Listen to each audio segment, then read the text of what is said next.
Hello, family. Hello, hello, hello. Whew, how's everybody doing? I hope everybody is doing well. I want to feature a black business, a black owned business tonight. Um, let me see. I'm trying to see. Mine. No, I'm kidding. I hope everybody's doing well. How's everybody doing this week? Life is good. Life is good. Like and share as you come in. Doesn't cost anything to do that. I want you guys to see something that I found to be very entertaining, right? And a lot of white folk got mad about it. But we don't care, do we? Um, I'm trying to come up with a time where it's best to come on, but I'm having a hard time on the weekends coming on, and then I tried doing the week, and then I got off a little early today. So I want you guys to listen to something. Let me know what y'all think. Hold on, you guys. Yeah, hold on. I hope I don't get banned on this. I hope I don't get dinged. If I do, I'm coming right back. I'm gonna make another one and I'll come right back. But just hang on, y'all. Hold on, let me see. I'm 51 now, by the way.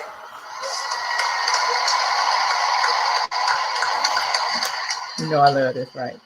Come on, y'all. Stay with me. Oh, say, can you see? Come on, Jill. Sing that song, girl. By the blood in the streets,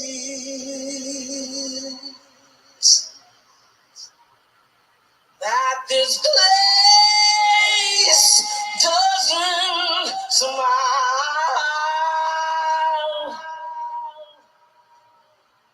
on you, colored child.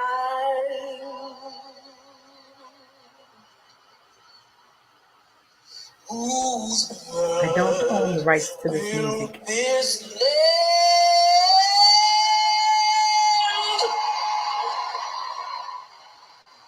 with sweat and their hands,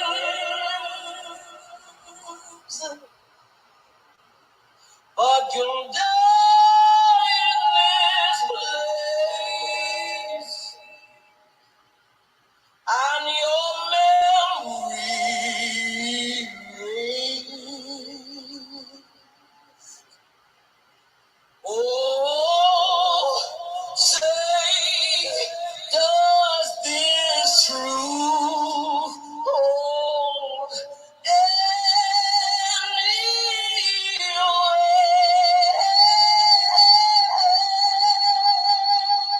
weight? This is not the land of the free,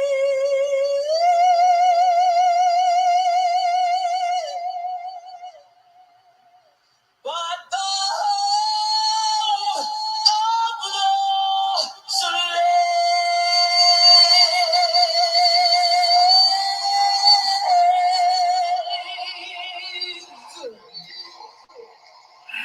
I love that truth.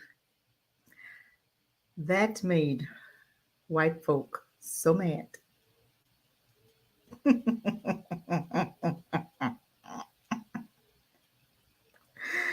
Why do you think that made them so mad? Why do you think they got so mad about that? I want to show something else. I'm sorry. I got another one, y'all. I'm gonna get it. I hope I don't get in no trouble, but I'm just having a good time. Y'all bear with me. I got one more I want to show you. I got one more. One more. Come on, one more. Southern trees. I don't own the rights to this music. I hope I don't get dinged, y'all. Blood on the leaves and blood at the root. Blood body swinging in the southern breeze, strange fruit hanging from the poplar trees.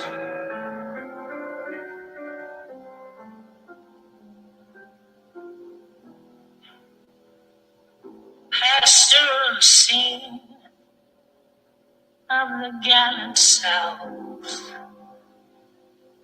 the bulging eyes and the twisted mouth, scent of magnolia, sweet and fresh. Then the sudden smell of burning flesh. Here's a fruit for the crows to pluck, for the rain to gather, for the wind to suck. Welcome, welcome, family. For the sun to rock, for the tree to drop.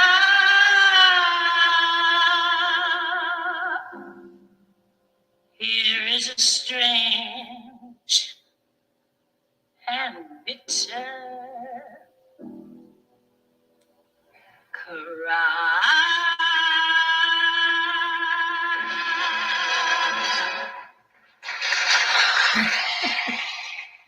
That's another one that made them folk mad, didn't it?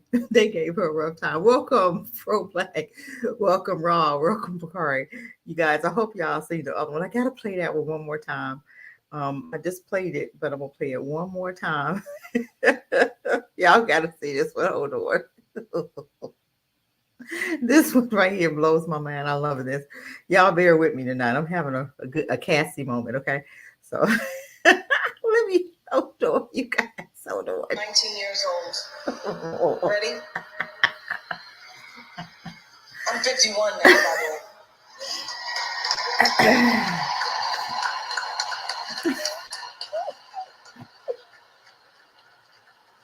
Oh, say, can you see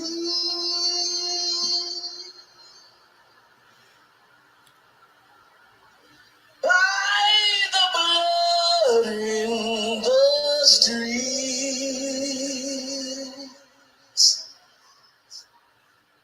that this place doesn't smile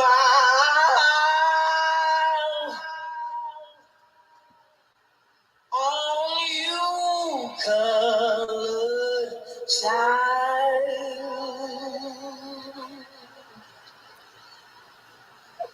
whose blood built this land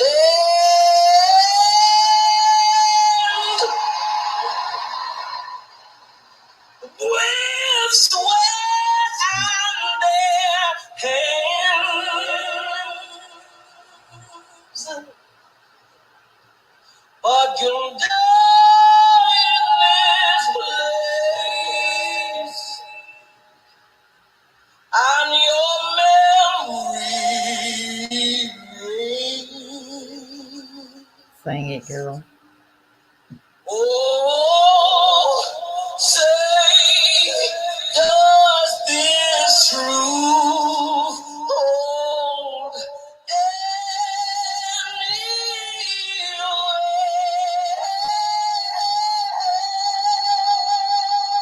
weight?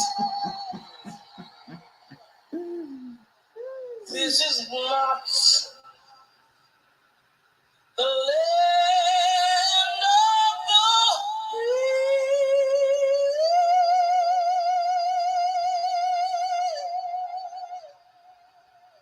but the home of the slave.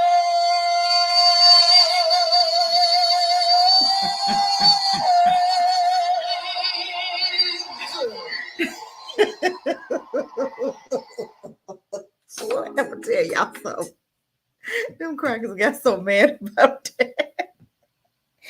I love that song. I love that version. Them white folk got so mad at that song. They didn't know what to do. I'm sorry, y'all. I needed to laugh tonight. I'm just saying. Oh God, y'all bear with me because I'm telling you what, these crackers crazy. They got so mad at that song. They don't know what to do, right? But I'm glad y'all came through. I know I'm a little early, and I'm kind of don't know what day, what time. I'm trying to find the best time and the best day for me to come on. And me and brother Maurice is getting ready to do a series together, and I think it's gonna start not this Saturday, but maybe next Saturday. I think, and we're getting the things, getting it together, and it's probably gonna be maybe 7 o'clock on not this Saturday, but next Saturday. Okay, but yeah, so him and I are gonna do a show together, right? And kind of wanted to talk to you guys about what's the title. What's the title? Y'all remember what the title is? Y'all remember? Stop hating your own. We're gonna look at a few things. And how do we get to this point? How did we get here? How did we get to the point where we boycott our own? We don't support our own. Do you not know that with that song, you had black folk that was mad at Jill Scott for that national anthem? Black folk with black white supremacy. That's all I call them. Little white black folk and little white folk and black bodies. Yeah, just trying to love mass them when they love their own. And they always got to come out and say, "Oh, that was so disgusting." Shut the hell up. Shut up. Shut up. Where's the lie?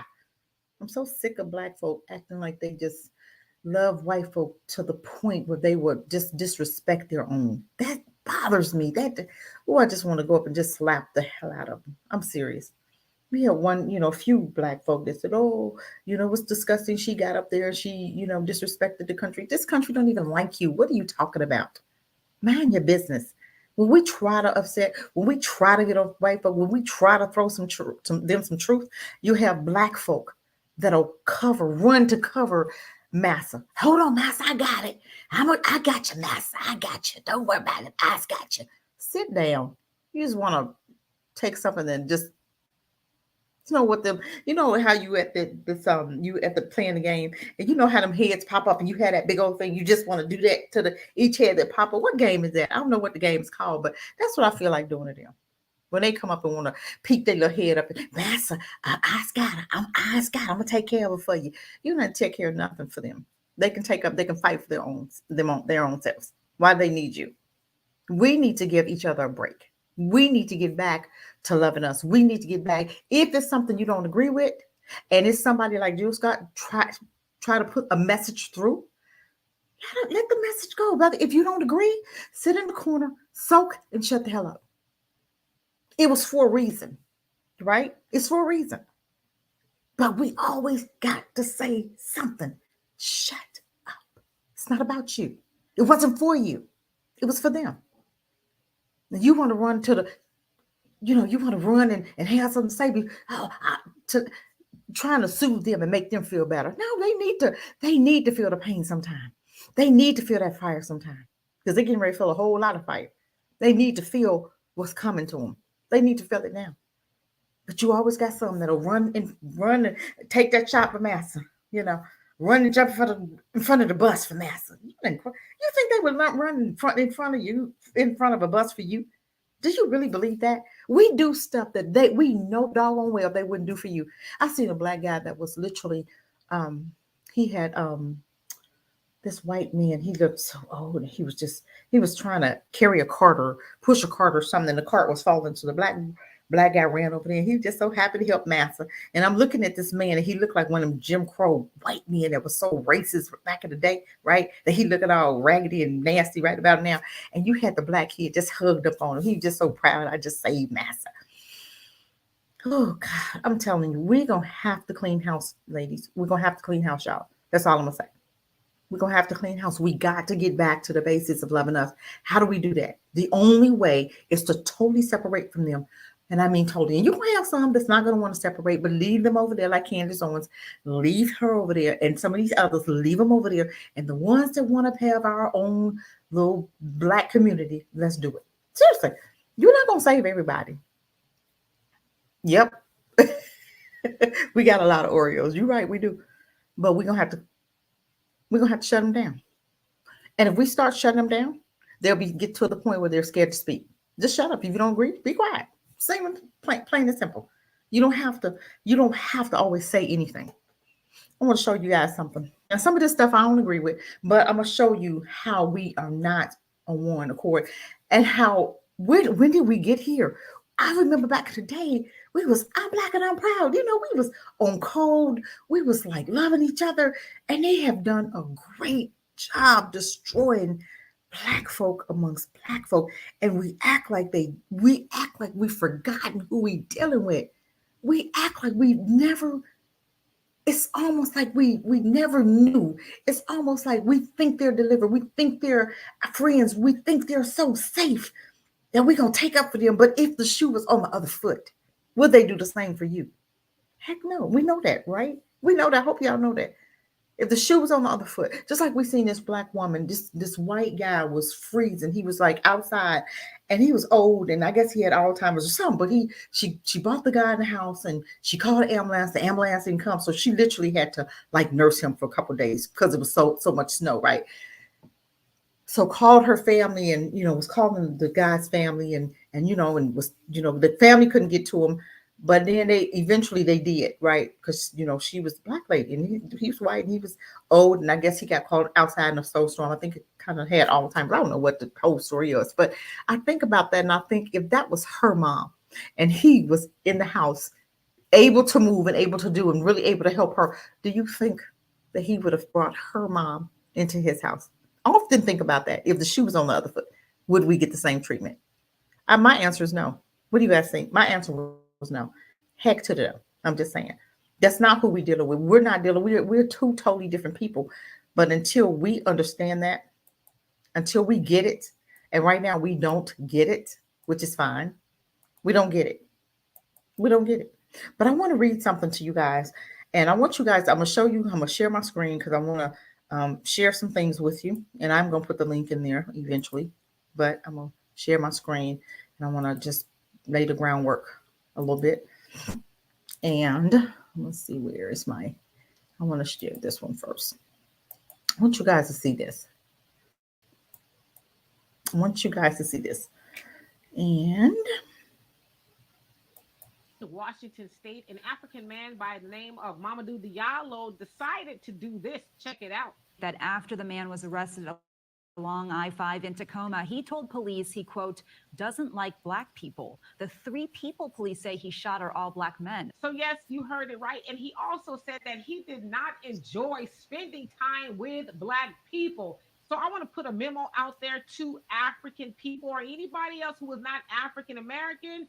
White supremacy does not know the difference. They will not treat you any better. They don't see you as being the better black or us being the worst black. They see us all the same. And so I also want to say black people all over that diaspora, we are all we got. So we need to knock off the divisiveness and come together and build as black people all over the world. Yep. A couple of weeks ago in Washington. You hear that? This was an African man. He had an issue with black people. He's black, okay? So he shot 3 black African Americans. He's from Africa. And he said because he didn't like black people. What's wrong with that picture? Is there something wrong with that picture? There's something wrong with that picture for me. I have an issue with that picture. How are you that retarded and you don't like yourself? That's mental illness. And I'm gonna stay on this thing. Mental illness is running rampant right now. But what do we expect? We've been in a country that have abused us, traumatized us. Everywhere you look is somebody that has an issue with you being Black. And now it's making us feel uncomfortable because everywhere we go, we know that somebody has an issue with us being Black. Not like we can help it, right? But some things feel like they're nothings and nothings act like they're somethings, right? You hear what I just said? And they got us tripping. They got us feeling like nothings. They got us feeling like we really hate ourselves. And this is what's wrong with a Black owned business right now. If you did get your own Black owned business, would they support it? Would they really support your business? That's the key and the question of all questions. Would Black folk really support a community store? Would they really support a Black owned beauty store? Would they really support a Black owned anything? I don't think so.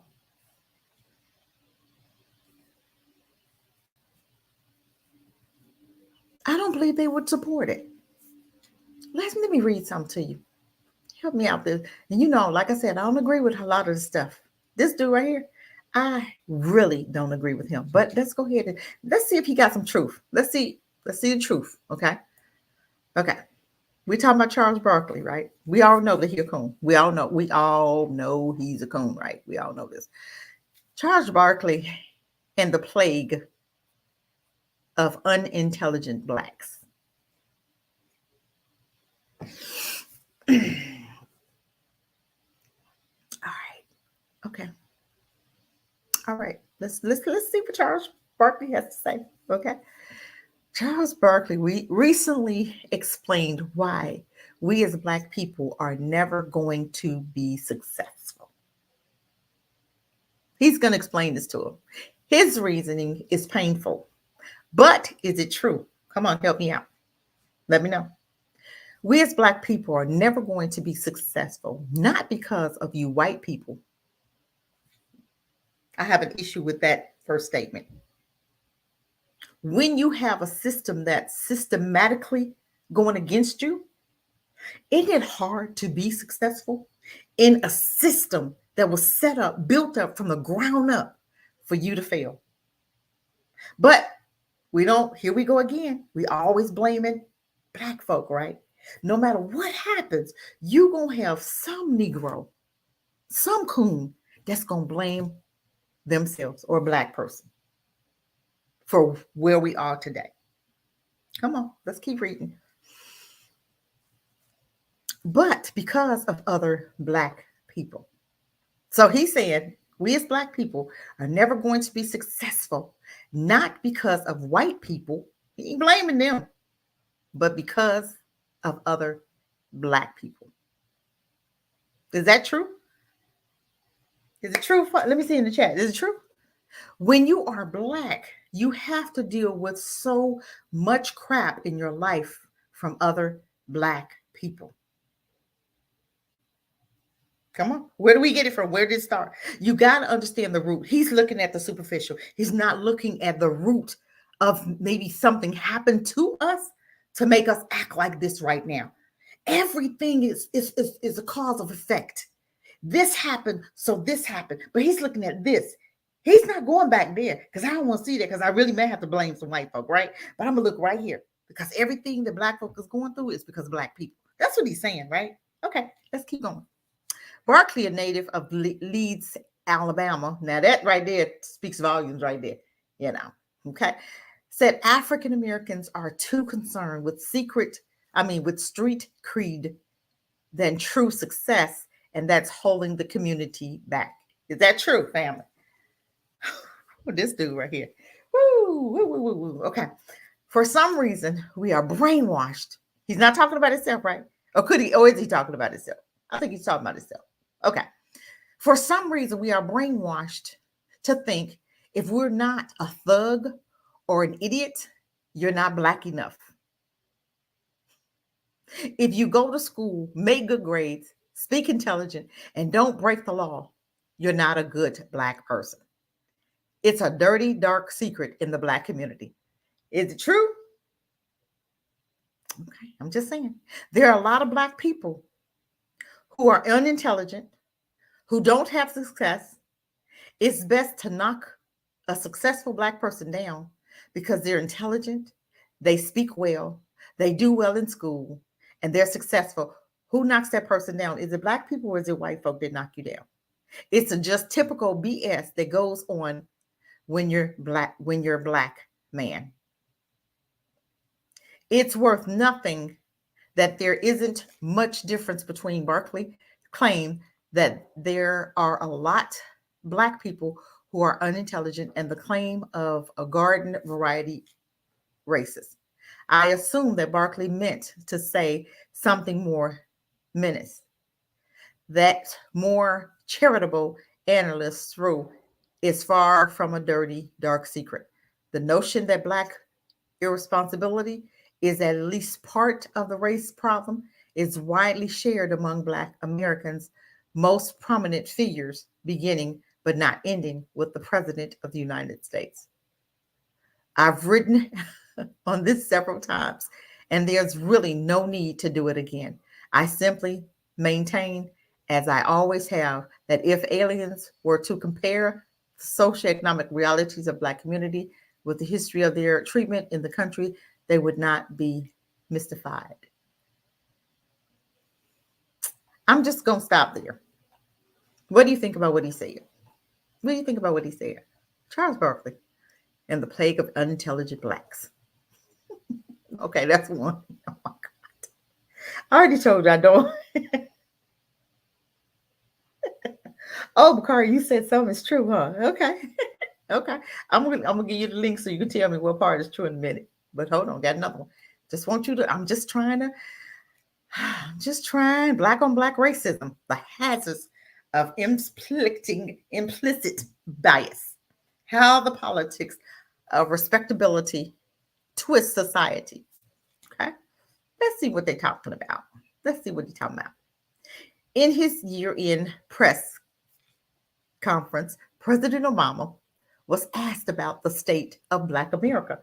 You asked a Black man who was raised by a white woman who was raised in a white family about Black America. Make it make sense. This is like me going to ask Biden about Black folk. He's not Black. He's never walked in our Black shoes, but I'm going to ask him about the state of Black America. And what really gets me is when they have people in these positions that's supposed to talk about Black American and they're not Black. What can you tell me about my Blackness or about my struggle that can you really tell me what a strawberry tastes like if you've never eaten one? Can you really? If you're married to a white woman, can you really tell me about being Black?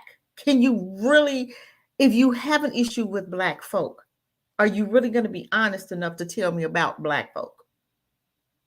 Come on, let's see.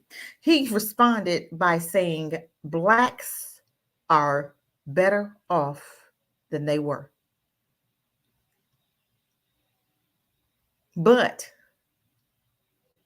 I don't know what the hell that word is. With the lingering issues evinced in the recent tragic police encounters with unarmed Black men. Interestingly, he took particular care in calling out the hidden biases that we all carry around, a sentiment he echoed in another recent interview. My own hidden bias punched me in the gut last week as I stared in disbelief at a test result on my computer screen.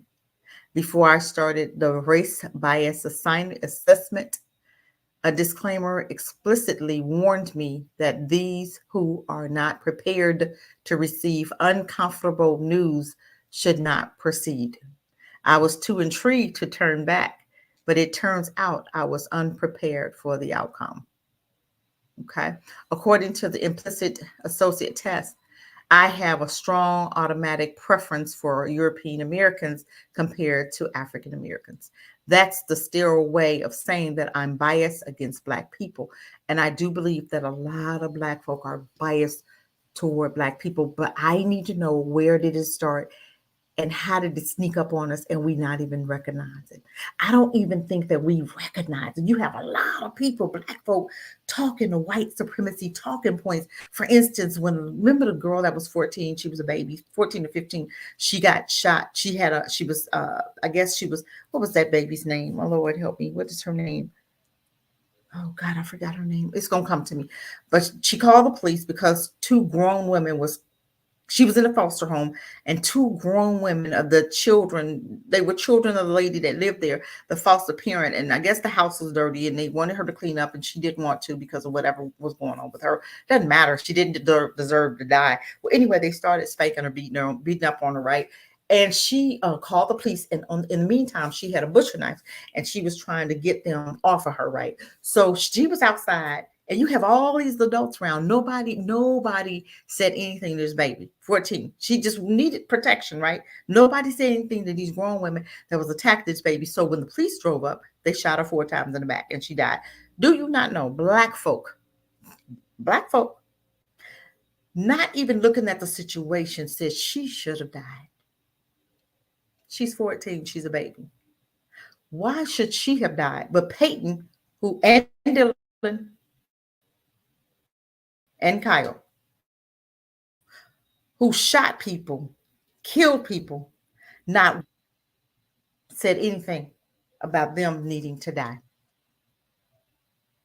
Not one. Even when those 4 officers beat that man to death, right? You had a black man, Nate, who said that those officers should have died. But you never said that about the white officers who come out and kill black people. He never said anything, never made a statement. But do we recognize when we're faced with white supremacy talking points? Do we really recognize it when we as black people agree with white folk when something happens in our community and the white folk will say, oh, that baby, she should have died. That thug, she should have died. She had a knife in her hand. You know, black folk will jump on the bandwagon. But when Kyle Rittenhouse shot 3 people and killed 2, nobody said that he should have died. When Dylan Roof shot and killed 9 people in the church, nobody white said he should have died. Matter of fact, the police got there, he still had a gun in his hand and he still lived. Let's think about this. Jeffrey Dahmer, when he was in a black neighborhood eating gay men, period, black, white, Chinese, mostly black men, nobody said he should have died. Peyton, who shot 9 or 10 people in the supermarket, right?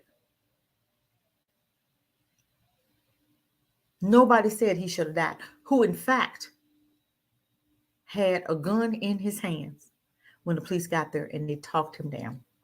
Nobody said he should have died, right? Come on now. Stay with me. But the guy on the train, Neely, who the white guy killed, he was on the train fussing. It doesn't matter. You still didn't deserve to die. He was on there venting. He can do that. He wasn't hurting anybody.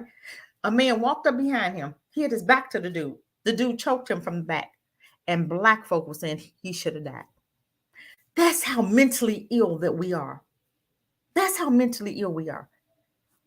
Black folk said he should have died. Why? Because white folks said so? If you feel like that, black folk, keep it to yourself. You should defend yours at all costs. I would never go against my own. I have a TikTok, and I go on TikTok a lot, right? It's under Hard Truth, 1 2. Hard Truth, HARDTRUTHZ, 1 2, right? That's my TikTok, right? So you know I'm on there talking trash. So we'll have white folk that'll come on there and try to say what they, say stuff. I never agree with them. I don't agree with you. I'm not going against my own for you. I will never, ever agree with them. Ever. I just ignore them. Why are you on a black page anyway? Why are you in black business? I have an issue with that. You come over here, be quiet. You don't have to say anything. Learn. Listen and learn. Don't talk, because we don't need to hear it. Because what we're talking about, you have no idea what you're talking about, because you have not walked in our black shoes. So you can have a whole seat and just be quiet, because nobody cares what you got to say. because we're in this predicament because of you anyway. Black folk would not be in the predicament we're in if we had to stay separate, and we would have been working on our own and our ancestors. And this is the phony part. This part is so phony about, hypocritical about Black people, because our ancestors put us separate from them because they told you it's going to take them too long to get it together from slavery. That's why we had our own cities. That's why they bought their own land and created their own areas. Black folk did that. They had us set up. They set it up for us. And what did we do? We went back to Egypt. We did worse than the Israelites did. The Israelites was coming out and they was complaining, but they didn't go back. They wanted to, with some that wanted to go back, but they never did. They never did. But Black folk went back up under white folk. You got free. This is the mental illness part about it. You got free. Then you went right back and got back under white folk for them to tell you what to do. And now you can't get free. You can't get loose now because you've decided we're going to listen to Master. And whatever Master tells us to do, we're going to do it.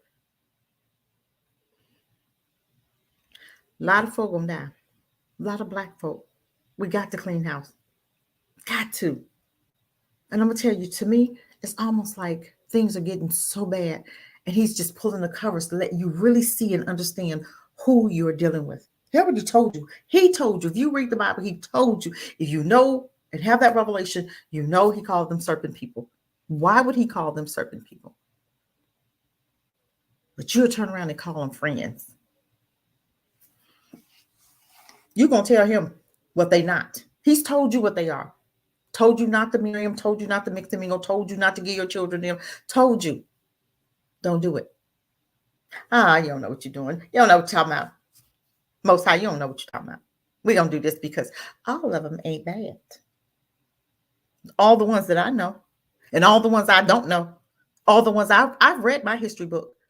So if you've read your history book, you'll know that what he's saying is correct. And people, you'll take one that might have paid your rent. And you'll say, all of them ain't bad because he did this, that, and the other. So what? You trying to lump one in a whole slew of poisonous snakes because you saw one snake that didn't bite you. You think the whole kit and caboodle is safe. People really think that. They really think white folk like them. Because I heard Black folk, that's my best friend. But do I ever hear a white person saying a Black person is their best friend? Never. Have you? I've never heard a white person call a Black person their best friend, but I heard Black folk call white people their best friend. I was talking to a lady the other day, and I've been doing some things, talking to investors and stuff. And I've not forgotten about the schools. I've written several board members, or school board members, and several emails, and I'm still waiting.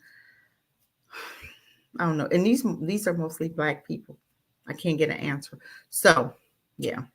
Somebody told me to start with the school board because if the school board said yes, then the principals will follow suit, right? So I went to the school board first. So still waiting. I'm going to give them another week. I'm going to give them time. I may give them 2 more weeks. Let it be a month. And I'm going to see. I'm going to see who's going to contact me, right? Well, I'm going to write some more emails. I'm going to do some more this week. But I'm just going to see how long it's going to take for them to get back to me. But anyway, I don't want to get off focus. That's a story for another day. So I was talking to an investor today. And, gosh, I was going to say something I forgot. Lord, I hate to get off focus like that because I lose my thought. Oh, my God, I forgot what she was saying. I know I was talking to her. I wanted, talking to her about properties, right? Oh, and she said something about, Black and brown. I said, hold on. I said, why is it? I got to go there. I said, why is it when we talk about Black folks, we always got to go Black and brown? I said, do you ever hear brown folk mention Black folk? This is always my conversation. When I hear Black folk off code, I got to put them on code because I might not even want to deal with you. Okay, but hold on.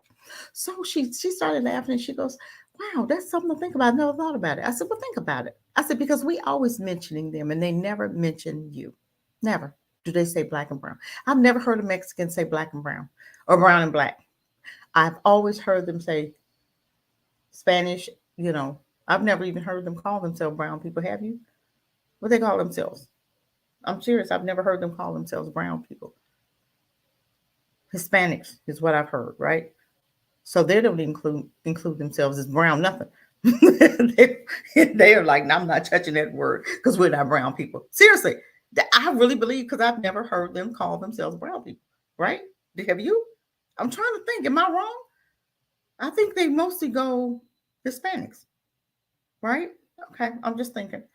So when I said that, I guess I kind of got her to thinking, but I stopped her right then. Hold on. No, it's not black and brown. No, I'm letting her know that I'm not one of them. I believe in total separation.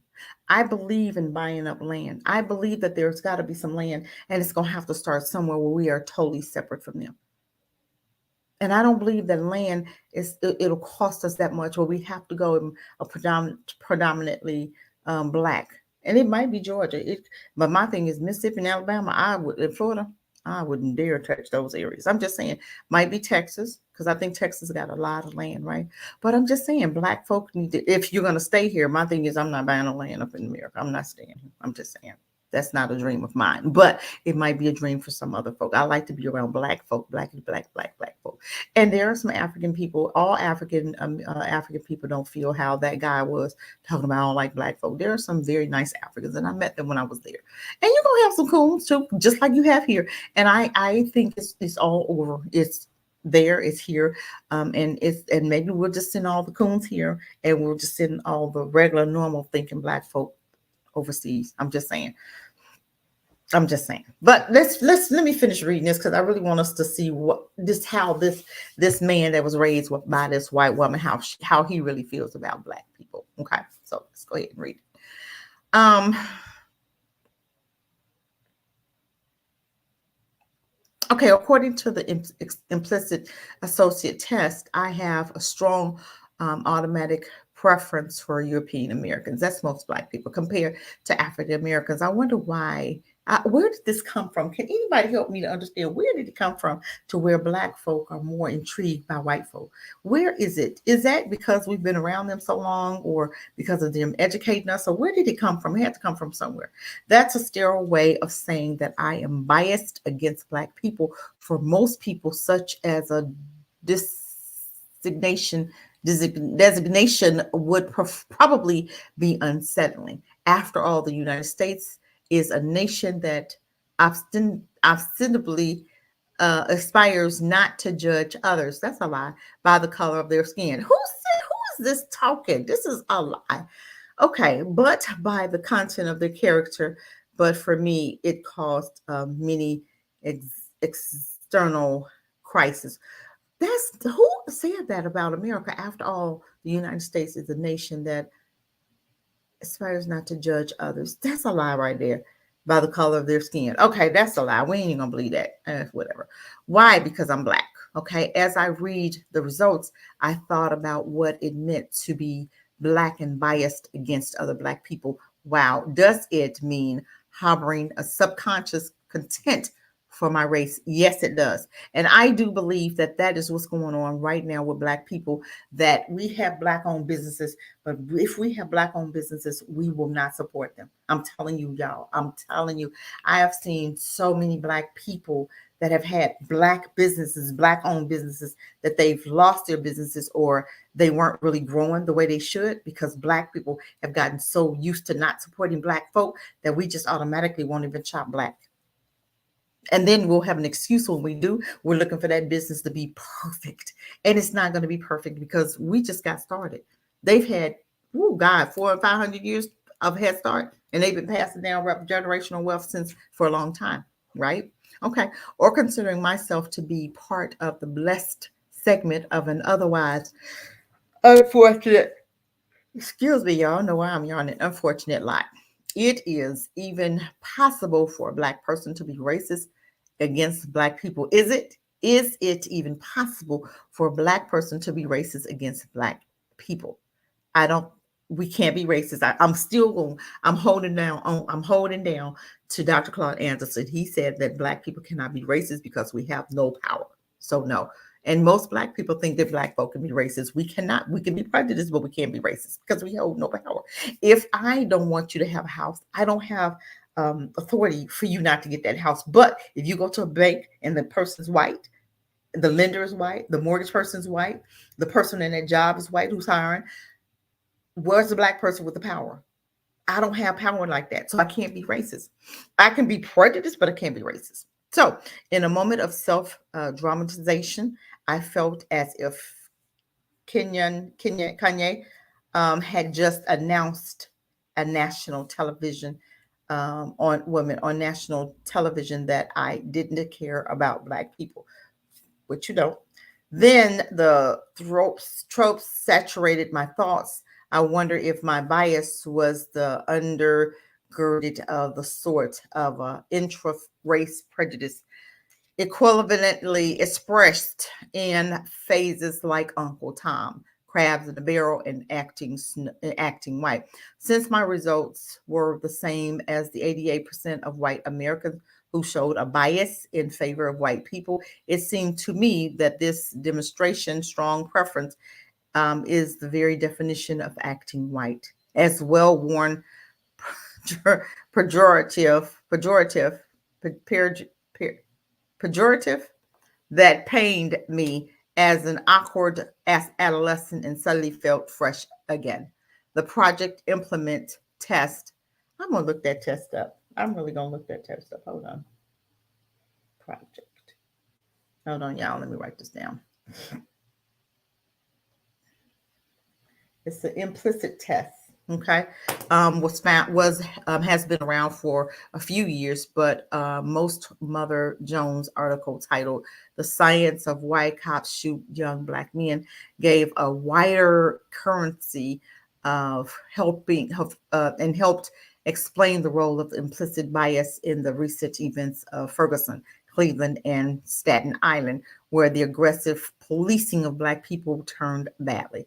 The AIT measures the ability to quickly and correctly selected words as positive and negative, and to distinguish faces as belong to white or Black people. You know what? I'm not going to finish. I'm going to be done reading this, but I wanted you guys I just want us to understand something, because we have so much hatred for our own that it's getting so ridiculous. I'm going to come over here. I want to stop sharing for a minute. We have so much hatred. I'm going to put this in the comments. We have so much hatred and anger for our own. It's just almost ridiculous. It's almost sickening. When I hear the Star Spangled Banner being sung by Jill Scott, right, the way she sung it, and there was no lie in it. But you have white people that want to tell us stop being victims. Well, we are victims. We've always been. It never changed. So my thing is, stop treating us like you're treating us, and change some things, because things have never changed. They keep saying, oh, get over it. How do you get over something that's still happening? Okay, look at your prison system. I was listening to a guy the other day talking about the prison system. He was in there 8 years, and he talked about being in the Texas prison. And I'm telling you, it's slavery all over again. He said they was cutting grass with a damn what's the hole, a little hole. You know how big a head on a hole is, right? It's just one of them that you cut, you chopping up weeds with. And he said they had like 25 men in a long line cutting grass, a field of grass with a little hole, right? And then they said they had them picking cotton. When the grass stopped growing, then they had them picking cotton. It was an area where they was literally picking cotton. And he said if you refused, you went into this little box. It was almost like a one of those trailers, right? But it was smaller. And he said, you sit on the floor, you handcuff, you sat on the floor, and it was a hot box, right? This is still the same stuff that went on years back. It's still going on. But a lot of people don't understand what really goes on in prison. They don't understand. But it's time for us to get to the place where we're recognizing this stuff. And I think automatically sometimes, and if you're really honest, and you guys be honest, when you see or you hear a Black person and a white person will tell you something about that Black person, your mind automatically goes negative. If you're really honest, you can be honest, right? Your mind automatically goes negative because of something that they're telling you and something that you really believe in your heart to be true about your own, right? How did we get here? And how do we fix it? How do we fix it? How do we fix it? How do we fix it? That's my question. I'm just saying. I want to see something. There was something else I was understanding. Um,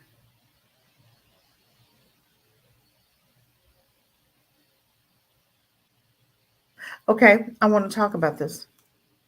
Okay.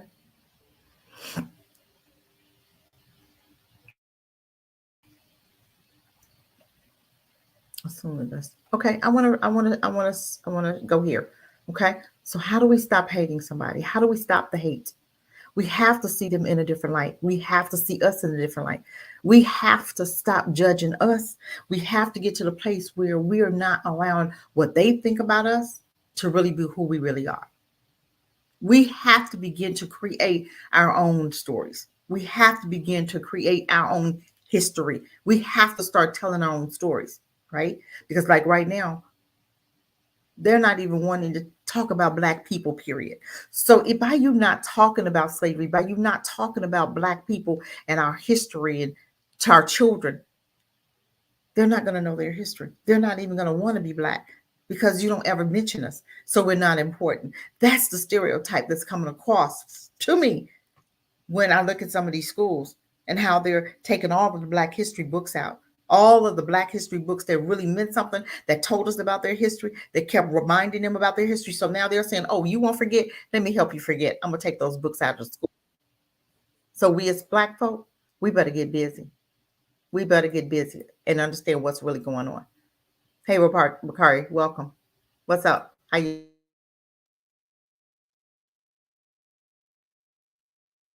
Can you hear me?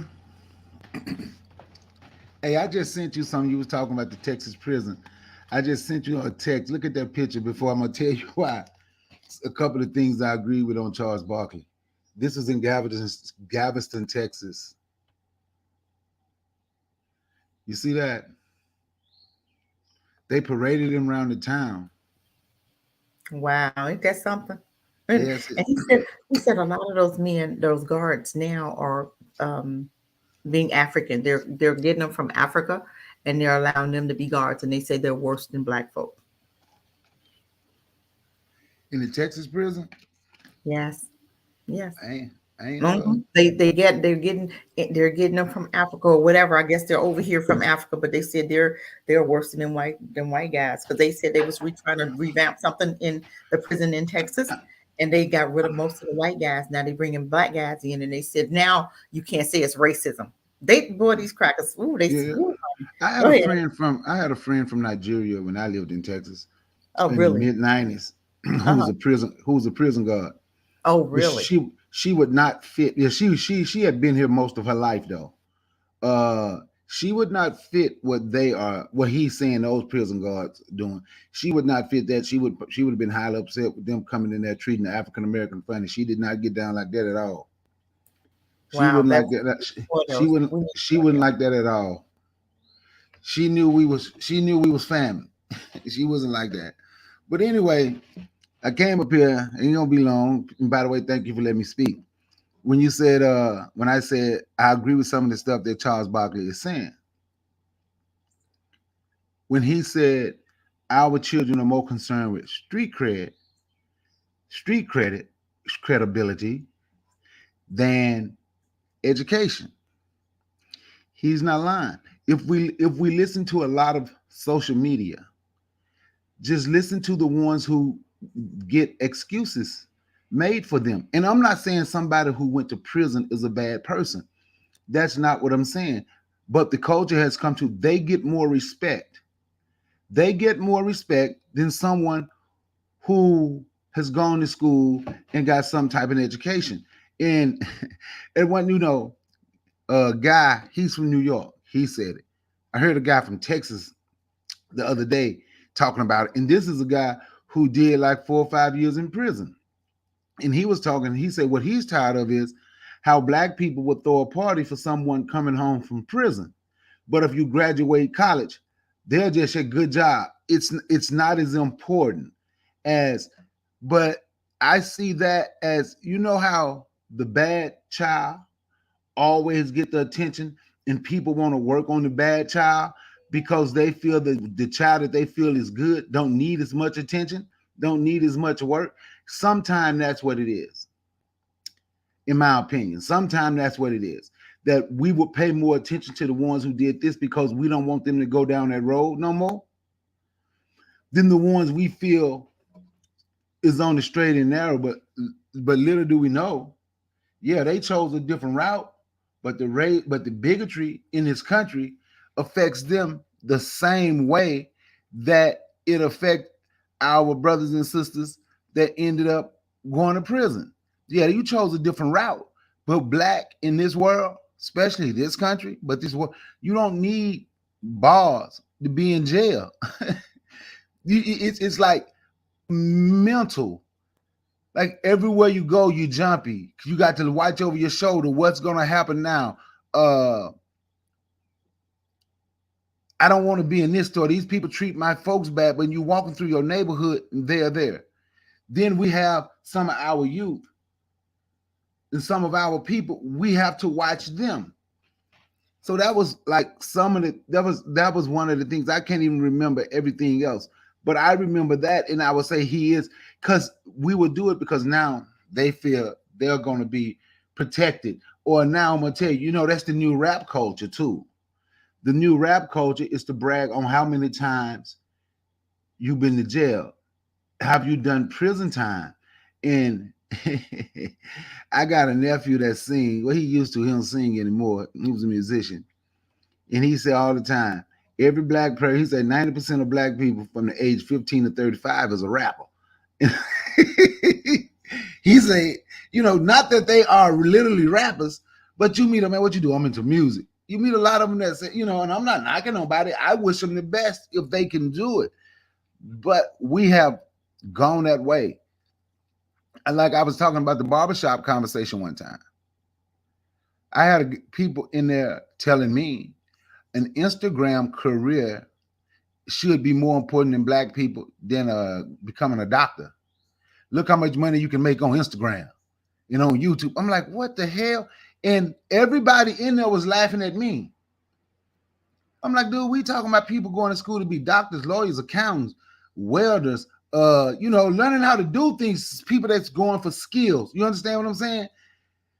And not just because it's different types of education. You still educated. They will call a doctor, lawyer, school teacher, formal education. Then you got people that got a trade. That's education because you educated in what you wanted to do in your skill, right? But they say, man, you can get a camera, make so much money on Instagram and YouTube. Don't nobody even need that no more. I'm like, man, how long do you think that's going to last? And how many people do you think is making money like that from Instagram and YouTube? You saw somebody go buy some fake money and put on YouTube and hold it, talking about this, how much money they making. And you literally believe that. Some of them, very few is making enough money not to work, be it on someone else's job, or be it them working for themselves. But that's what this new culture, that's what the culture has turned into. What's up, Forecast? That's what a lot of the culture have turned into. I'm going to make money on this. I don't have to do this. This is more respectable than being a doctor. This is more respectable. And I'm literally telling you a conversation. It was a lot of us, and people literally laughing at me. Well, the Instagram career that might last 5 minutes is more respectable than you going to school to be a doctor and can bring medical clinics. Well, according to them, they say ain't nobody worry about that. Man, you talking that old stuff. That's that old stuff black people was worried about. Black people ain't worried about that stuff no more. That's old stuff. And we literally have to get out of that mindset. Everything is old. Some of that old stuff needs to still be going on. Because obviously it was old stuff when we had our own communities. That was that old stuff. But we need that old stuff to come back. But I just did that because I can't remember the full article What was the name of that article again? Because I'm gonna get it and read it and go through it, and I'll probably have you come on up because I can't remember everything, but I know that is I know I do agree with that. He said a couple more things that I agree with. But the funny thing is about Charles Barkley, right? He get on TV and he have a whole lot of coontivity going on. But I used to work out in the gym with a man and wife, husband and wife, who knew Charles Barkley, who grew up in the same town with him, right? And they started showing me stuff Charles Barkley do. You would be amazed how much stuff Charles Barkley do for black people back in Leeds, Alabama, where he's from. If you listen to him talk, you wouldn't think he'd do nothing. But the stuff they show, people like he went, elders, people he helped get houses and put in homes who could never own their own home. Charles, they was literally showing me. Charles Barkley went back and helped black people get houses and everything. But if you hear him talk, I'm not saying he's not a coon. I'm just saying I didn't think he did nothing. I would have never thought he'd done anything, period, for black people until I met somebody who knew them and was showing me stuff. You know, that's it. But that's all I wanted to talk about. Man, I tell you, I understand, but you know what? I hear Charles Barkley and I don't, because he's so confused, and I just don't even waste my time because every time he opens his mouth, it's something disgusting comes out of it, you know, about black people, you know. And it's time for us to, you know, we got to get back to the basics. We got to get back to us really caring about us. And how do we do that? We can't do that by really, you know, listening to coons. You know, because coons gonna be coons and they're gonna say all kind of crazy stuff, and you just be like, you're looking at them like, why would something like that come out of your mouth? Are you listening to what you're saying about yourself? Do you really believe they're not? And I believe that a lot of them just really believe that they're not black. They've lost their focus. They've been around white folk for so long, and these white folk have just brainwashed them so bad that it's disgusting. And they talk about themselves and talk about black people like they crazy. And it's just not even becoming. We got to get back to the basics of really understanding and learning tactics. And we're not learning their tactics. That's why we continuously stay in this rut and not grow, not move, I don't think we've moved left to right. Let Dr. Clayton Anderson say we've not moved since 1963. That's how many years is that? That's a lot of years. We've not moved since 1963. That's sad. We're not even trying to move. If white folk didn't tell you it was okay to move, then guess what? You can't move. If they don't tell you can move, then you're going to sit right there. Hey, you're absolutely right. What white folks say. Hey, and you know you're right. We have to stop. That's why I tell people I really don't listen to celebrities too much. No. But I was just mentioning when I said it surprised me. It surprised me because of the things that come out of Charles Barkley's mouth. Yeah. I didn't think he would have ever done anything for non-black people. I'm just being honest. Other than maybe his family, his mama, his grandmama, his daddy. Yeah. I didn't think his brother, sister, I didn't think he would do nothing for nobody else. And it did surprise me when it found out that he did something. He's one of the ones. All you got to do is listen to him talk. Charles Barkley really do, in my opinion, I think Charles Barkley want to be white. I really think he wants to be white. Yeah. He married a white woman. His daughter just got married a couple years ago, and she married a white man, you know. So he's completely. So then when they have a baby, then that baby get a white. Yes, and he's done. He's done. His generation is done. It takes three of them. I live. We live forever through our. We're gonna live forever through our kids, our grandkids, our great grands. It's gonna still be there as long as they continue to marry black. It's gonna still be there. But we as black folk have to understand that the what they're doing now is they're trying to get rid of black people. They're trying on purpose. All of the commercials is mixed, and then the ones that's not mixed, they got them in dresses. So they got you on both sides, men and women, and we'll go against our own. And you because know, they're trying to white you out on purpose. yep. And you know what? And you talking about the dress thing? They've been pushing that on us for so long. God, yes. I don't quote Neely Fuller much, but I can say this, and I heard Mhm. Francis Chris Wilson talk Yeah. about it. It was wrote a book in the 70s. They say Mhm. about 2000 and what 15, 10, 15, something like Yeah, that. they're gonna have many You- dresses. Yep. You won't be able to tell because the black man is gonna think it's easier. But see, Yep. it started doing it. They started doing it to them on TV first, Yeah. right? We around the same generation. Do you remember those movies that used to come on Sunday? James Bond, Yeah. James Bond, and he Mhm. used to always be with them women. Mhm. You know, one of them women was a man. What? Yes, yes, I didn't know that. I didn't know yes, that. yes. Somebody didn't- told me that, and I thought they were I lying. didn't know that. Now, do you remember this Beyonce song? And they was dancing. They used to shake their behind. Right? But anyway, if you go to that video, I showed my homeboy. I said, "Look at this." Looking at that video, I said, "You see the lead dancer?" He like, "Yeah." I said, "That's a man." It was a man. He thought I was playing. He thought this thing is crazy. he It's- thought I was playing it's- until he looked it up. He was like, "Man, I ain't look at the lead dancer no way." Oh my God. Ugh. Yes. So they Mm. put it in your face. They Yep. go do all this surgery where you can't tell, and you looking. So when the lead dancer, That mean me and y'all ain't gonna be able to tell. Y'all gonna be with another man with a cootie cat. You ain't gonna know but it. they say they can shave their Adam's apple now. Mm. Somebody Oh my told me God. I was disrespectful. We was How in are the you store. shaving that? What do you go inside? How do you I don't shave know. it? I don't know how they shave it. You know, they figure out a way. I was in the store one time, right? Me and my daughter, and she was getting some stuff, and one of them things was waiting on. And said, "Well, they got them. They got some more on sale over there.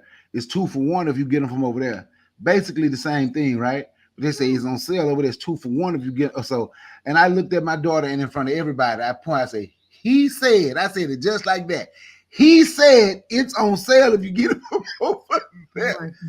You ain't no woman. I ain't gonna call you no woman. No, I don't. I don't call them nothing but what they are. Seriously. You a he. You a he. So you ain't no she. I don't care how many surgeries you get. Like I it's this thing. It's a little joke, and they showed this black guy. He's like he's in court, right? And the judge sentenced him to 30 years. Say you have been found guilty. And he looked. He said, "You got anything you want to say? You give me 30 years." And he was like, "Well, I'm not going to jail." And the judge said, "What you mean you're not going to jail?" And he was like, I identify as not guilty." Oh, wow. So whatever you identify as, that's what you got to call me. That's So right. now you got to tell me I'm not guilty. So I can. Yeah, He's like, I identify as not guilty. it's not guilty. I seen that. That's crazy. So I'm gonna start identifying as a multimillionaire. So now y'all got to give up some of them dollars. That's how I identify. Wow, that's crazy though. But I'm telling you, we got to do better. We got to do better. It's time. And I'm telling you, we're not recognizing where it all started. We're looking at here and now. We're looking at today. We're not looking at 70 years ago. We're not looking at 30, 40 years ago when all of this was coming down the pike, when in the 70s, when they put drugs in our neighborhood, then they split the family up, then they separated, then they put a men in jail, everything is like a domino effect. And everything they started, it just boom, boom, boom, boom, boom, boom, boom. And it's just, and now look at it. I don't know how low it can go. It's at the bottom already. I don't know how low it can go, Bakari. Because right now it's got no morals nowhere. And black folk right there. We're second in charge of dysfunction. The only thing that can make this worse is if we extinct. As long as we here, we got a chance. But we have to stop participating in the extinction of our people. You understand? we have to start participating in that. But that's the only thing. Okay, well, That's what's left. Going how do we do extinct. that? How do we do that? Because so many people don't want to be Black. They don't You care know, about their history being erased. They don't care. They want to start a new history, and that's what the mixed babies. yeah, and you know what we have to do, in all honesty, we just got to see the first people that we're going to have to separate from. Black people is going to have to separate from Black people. Mhm. And when you separate from Black people Yep. and Black people that want to be Black and proud to be Black and want to build something and want to protect the neighborhood and the community, going to have to live amongst one another.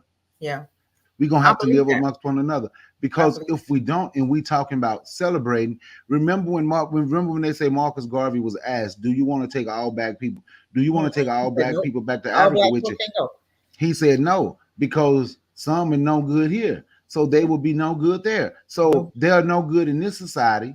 They won't be no good in the next society. Now, it Right. is some that will change, but they have to see a reason to change. But But do it's you want to take a chance on those that might change, or what, how do you know for sure? no, I'm I saying need when them to change before we get going. oh, To that's what another I'm saying. stage. That's what I'm saying. Once they see it, Uh-huh. once they see it, or we have our own society, they will change so they can be a part. Okay. The ones that don't want to, they're just not going to change. But I do believe a whole lot, if they see it, I do believe that they would change. Because I haven't completely given up. I know we're just not completely dysfunctional. I just think our people have to see something. They have to see us, instead of saying we're gonna have the community owned laundromat. They have to see us owning the community owned laundromat and giving people jobs. You understand? Mhm. Instead of us saying we're gonna help this, they're gonna have to see us come together and get one of these $30,000 houses, 4-bedroom, in the area, 30,000, fix it up and put 4 people. Y'all got to share this house to help them get off the street. You understand what I'm saying? Yeah. They're gonna have to see something. They're gonna have to see something like that. And until, because a lot of the crimes that our people in jail for Uh-huh. is economic crimes. Is economic crimes. Selling dope, which I don't think nobody should be in prison for the rest of their life. Excuse me, just for selling dope. I'm gonna bring rifleman, whatever. I don't think nobody should be in prison for the rest of their life for No, selling I don't dope. think so. No. That's an economic crime. Why would you leave somebody in jail that long anyway? For not even Yes. murdering somebody? Well, who does that? Yes, and that's what I'm talking about.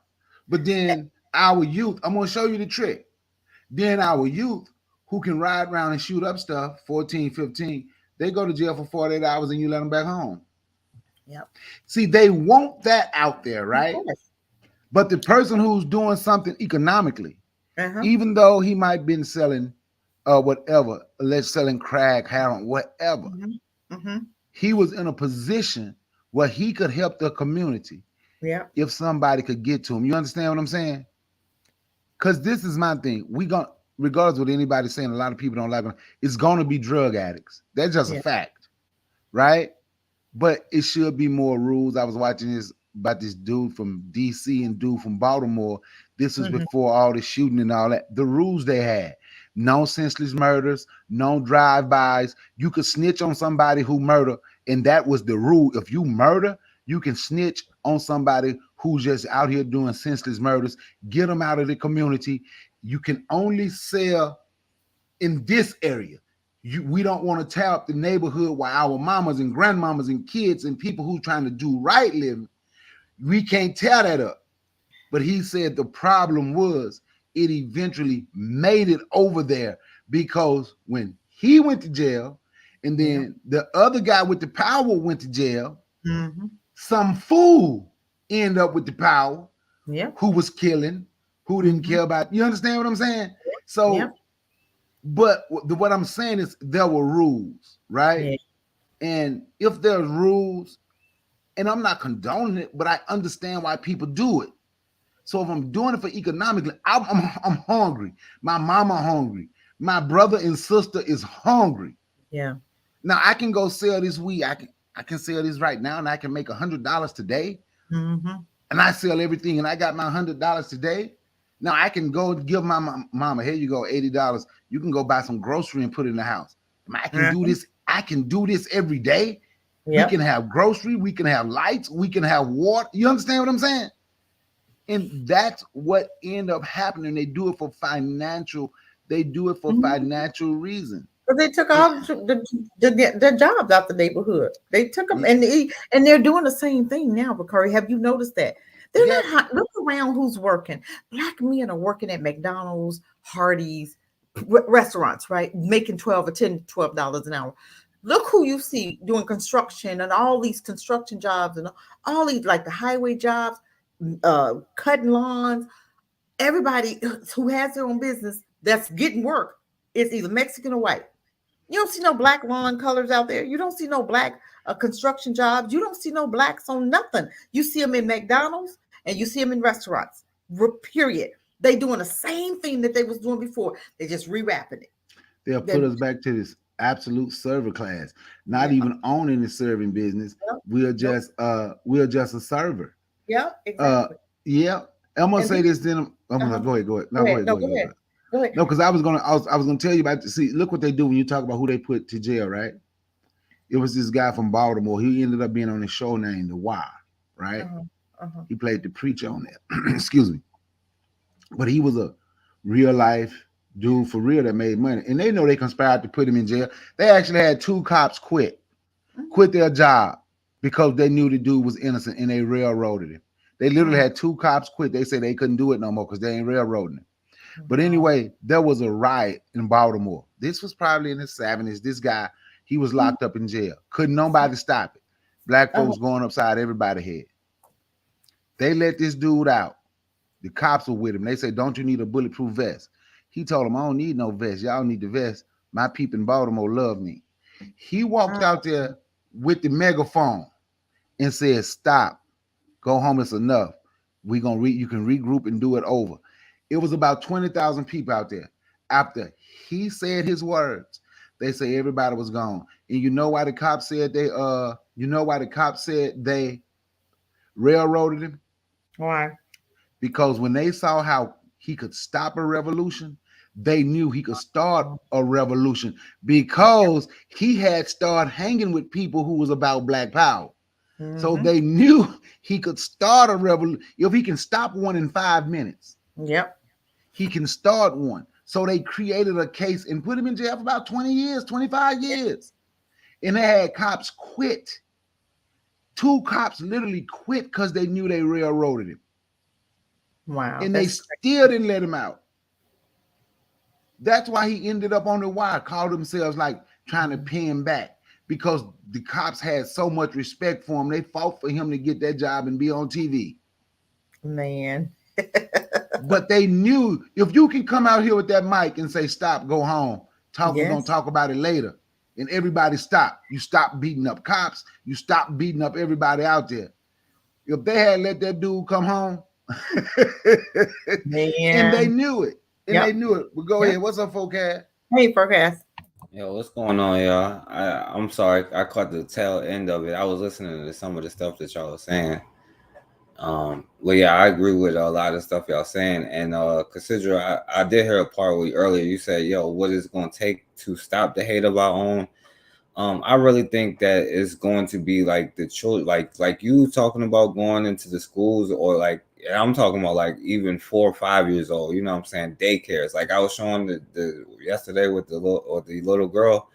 Like that's the only way you can be able to stop it. Cause like right now, if I go tell somebody something, they be like, man, I ain't trying to hear that. I'm about to go to, you know what I'm saying, McDonald's or KFC or somebody and give my money away or whatever business, or I ain't going to that black store because X, Y, and Z, you know. And I think it's like we lost the control of our children and their mind, you know. And then the money part of it, you know what I'm saying? And even when we talk about things that are supposed to be positive, people always find a way to bring negative up in that. Like, or if we talk about the situation, they'll find a way to tell us not to talk about the situation. And if we try to be like, oh, well, let's put something together, then nobody really going to support that. So like, it's really that fear stuff I've been talking about from before. You know what I'm saying? I really think that a lot of that stuff is based off fear. It's like that, because it's not right that you like want to be everybody else's friend but hate your own people. Like you can't love nobody if you don't love yourself first. So like it just make no sense, you know. So I think it's like irrational fear, and it's just a way to not be in charge of your own stuff, you know. But yeah, I pass the mic.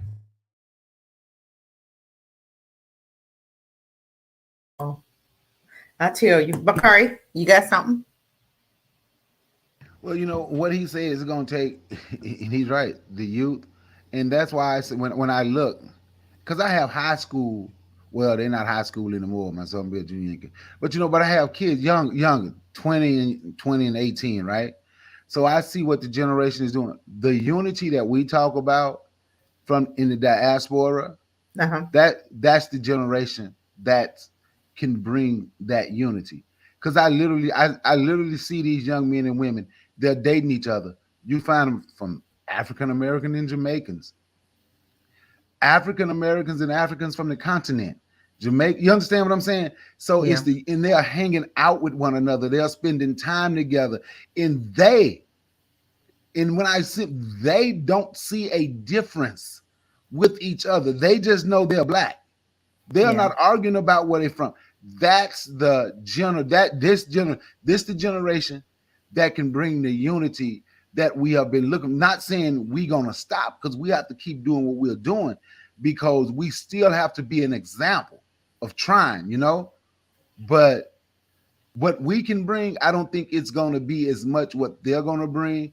And that's why the United States try to keep black numbers down. Down. Yep. That's why they try to keep them down, Yep.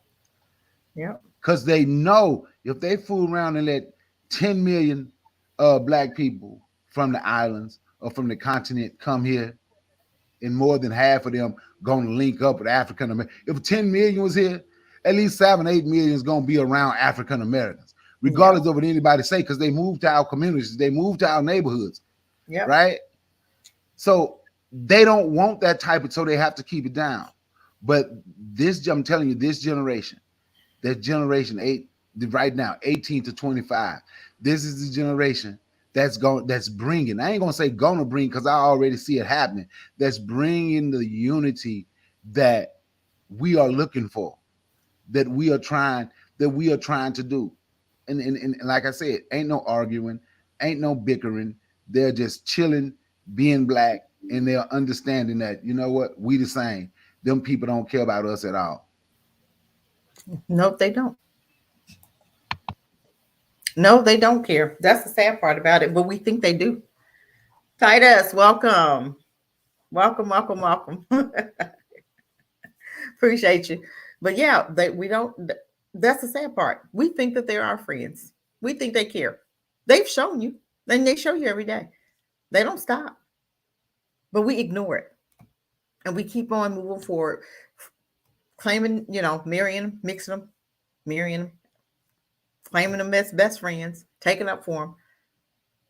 But we never learn. What's it going to take? It's going to take a slaughter.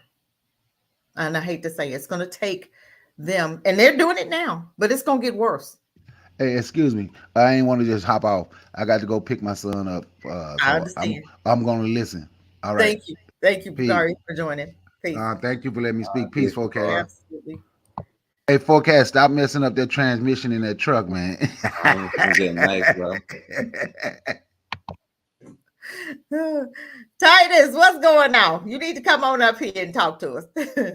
But I'm telling you, it's going to take a slaughter. It's going to, and even with that, I don't think that we as Black folk will come together, because I think we have gotten so brainwashed. And it's almost like, because I was watching some the other day, and I don't watch a lot of TV, but I was watching something, and the message behind it. And even if we want to really go there, let's look at the Spider-Man movie and the Little Mermaid. Let's look at that. What are they portraying? Now, this is, you're not going to tell me they have not thought this thing out. What are they really portraying? They're portraying now what? Mixed race, right? They're portraying every time you see a Black anything, they're attracted to running after a white something, right? Snow bunny, snow puppy, whatever you want to call them, right? That's what's really the dangerous part about it, because we don't really understand the dangers of us mixing with them. We don't understand. We have no clue at what we're doing until it's going to be too late down the line. Because I'm telling you, black folk, we are recreating little white supremacists with these mixed babies, and we don't even understand. Because some of these mixed babies, they don't even like black folk, especially if their mom was white and they grew up in that white home. When those those racist brothers and uncles and cousins come around, the white family members come around and start talking about black folk like dogs. You can tell the ones that'll come up and look at you like, you can tell. You be like, you already know. Because they already don't like you. And it's okay. It's okay. But we gonna get that black wake-up call. I don't care what nobody say, it's coming. It's coming. And you're gonna have a whole lot of black folk that's gonna die. But the ones that have their candy bars and that's ready and getting ready, you're gonna survive. Because we already know what's coming. We already know. And if you don't have your candy bar by now, shame on you. Because that thing could pop off at any moment. Because they're already doing it now. Even with the white woman, they killed the black woman at the door with her children standing right there. What her family say? What her family do? With the one little girl that you was talking about whose finger came off. What did her family, what did mama do? Why is that teacher still walking around living? Why is she still walking around? Why is she still breathing? Why she wasn't beat down? She wasn't. And I don't even condone fired. violence. I condone justice. Go ahead. What'd you say, Florca? I said she wasn't even fired. She wasn't fired. They cost her money, but she wasn't fired. And had the nerves to bring me my baby's finger. Woo! They'd have had her to go home. You better go home before Cassie get here. Girl, I'm gonna let you go home right now. Just go home before she get here. I'd have told that school up. It's time for black folks to start doing. We just sit there. We scared of dying. But you're dying anyway. And that's what you'll hear. They scared of going to jail. They scared of dying. You're dying anyway, honey, without a fight. You're dying without putting up a fight. That's the sad part about it. But what's it going to take? Seriously, what are we waiting on?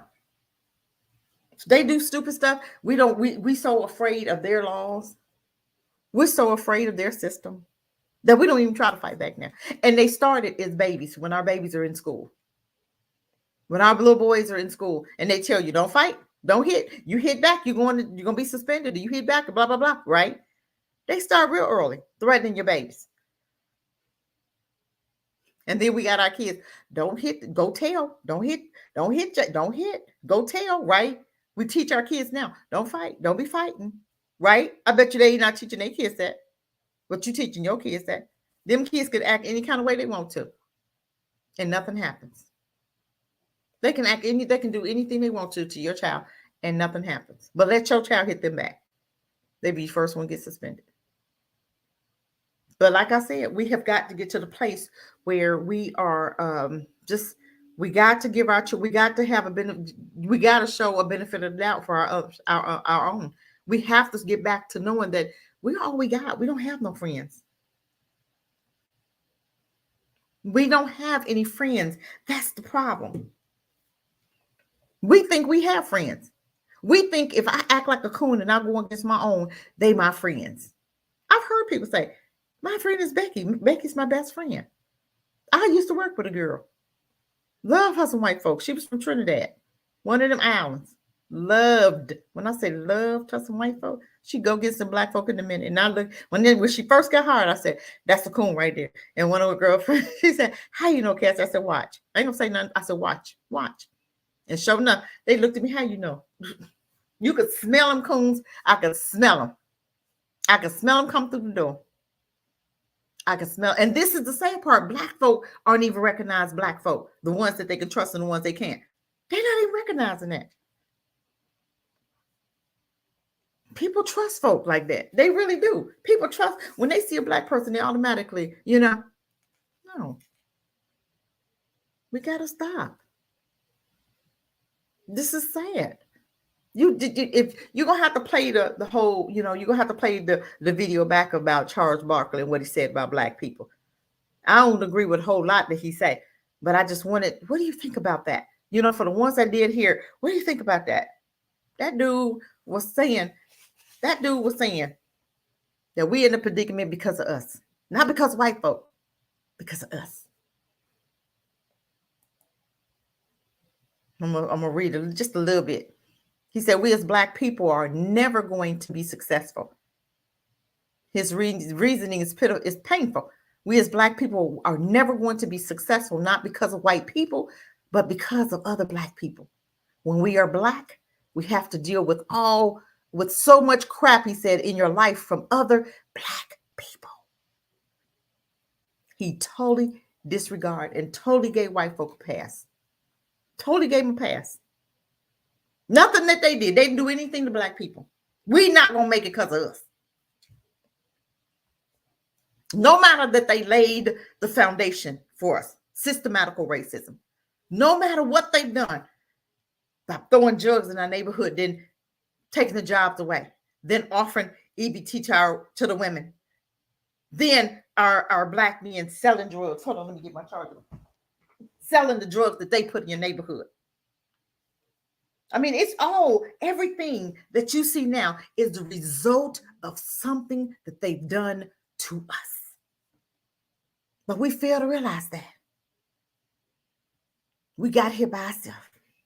And we will blame us for everything that happens to us in America. And they'll blame us for everything. Even though they did it, even though their ancestors did it, even though it was a result of something that they did, they're going to still blame you for it. Just like Biden, what did he say? He told us, he said, yeah, I know what we did. I know what they did. I wish I could find that video. He said, I know what we did. This was in the 70s, right? He said, but I don't want my mama, I want him in jail regardless. He said, lock him up. That's what he said. Lock him up regardless. Now, no matter if we did it or not, lock him up. This is what these crackers say. This is how they think about Black folk. Just lock them up. And then Black folk have a hard time understanding. And still, no matter what white folks say, no matter what they do, we still call them friends. No matter what. And we'll still force ourselves to buy from them. Even though they put you out of their store, you'll go back next week to Victoria's Secrets or Starbucks. Remember Starbucks, how they treat them Black folk? Right then and there, Starbucks across the country should have been shut down. But did we do that? Nope, because it wasn't me. They didn't hurt me. They hurt your brother, though. But we're so individualized mentality. This is why we're not going to make it. And this is what the crackers did. They individualized us. They had us thinking, just me. No more. Just me and mine, and no more. Nobody else matters. No matter what. Nobody else matters. They got you thinking that it's only me. It won't happen to me. No matter what, it's not going to happen to me. I can have a best friend, Becky. It's not going to bother me. And then sometimes you get your wake-up call, like the little Nigerian boy with the white girl. But we gonna get that call, and it's going to come real soon.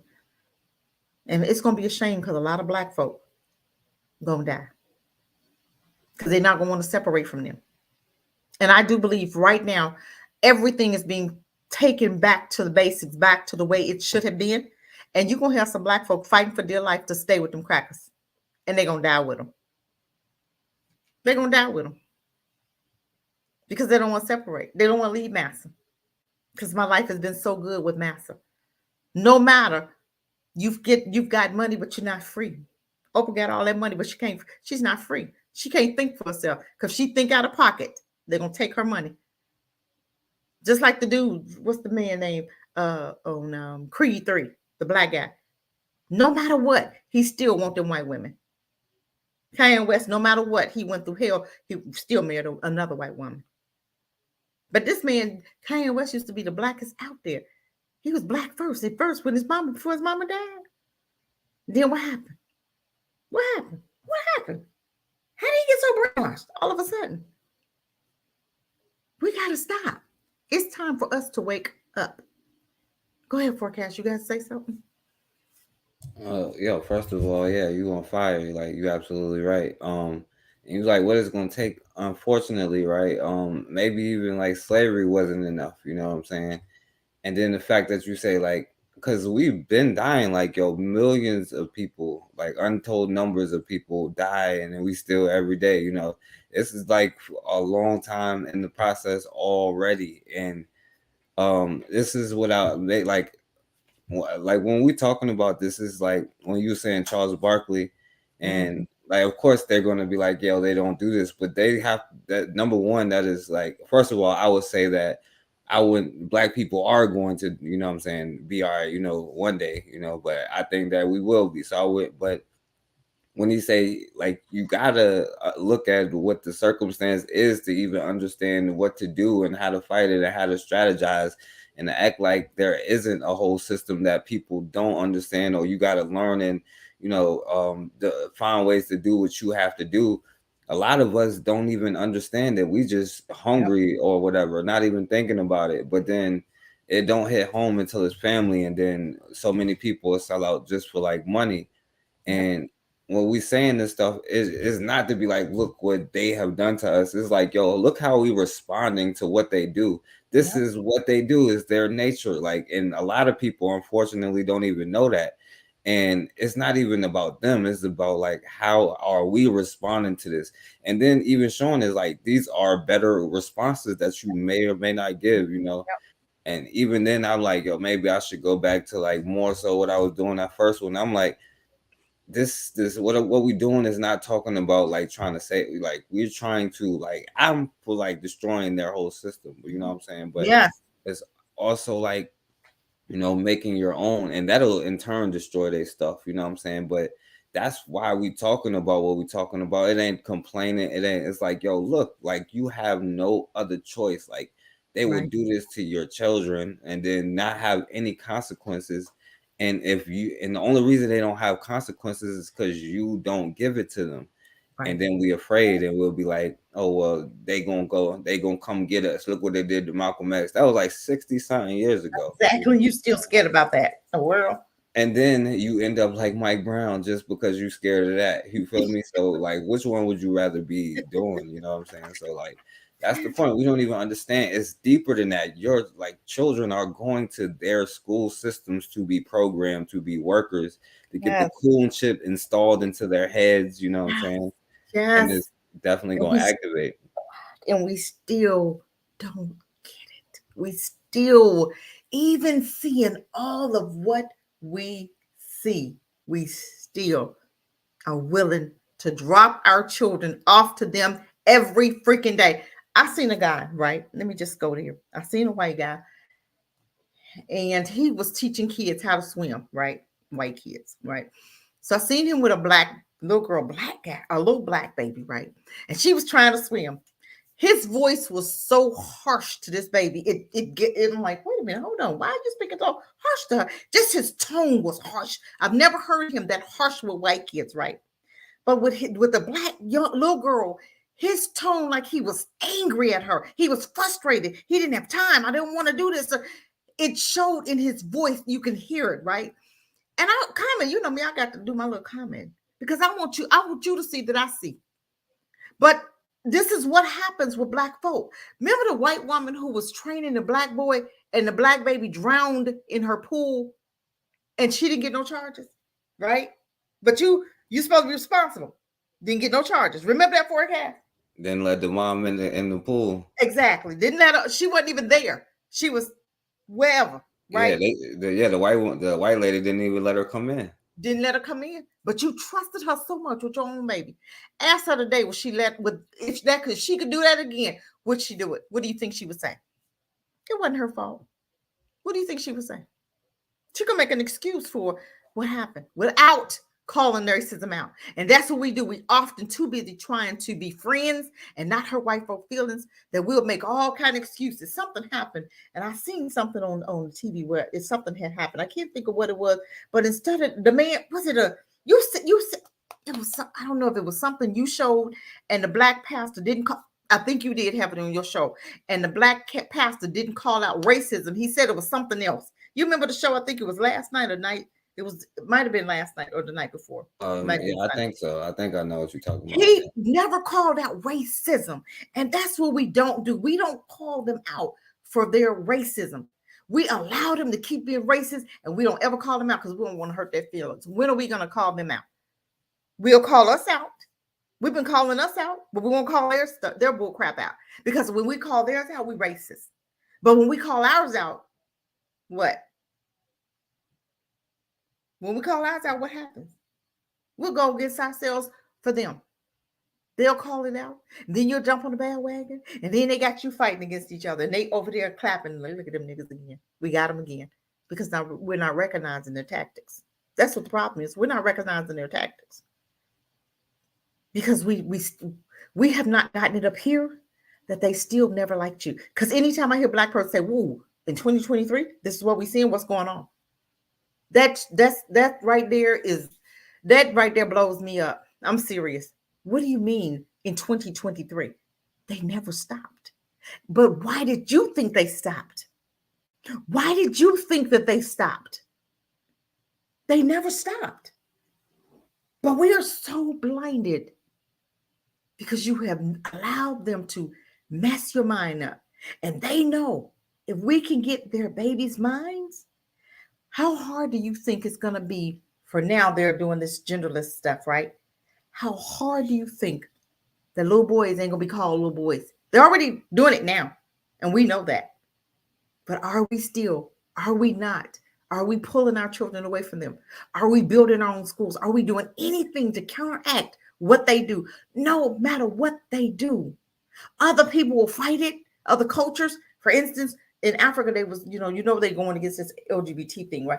But in some of these countries, you got foreigners coming in that's got these schools and they trying to slickly teach your children LGBT.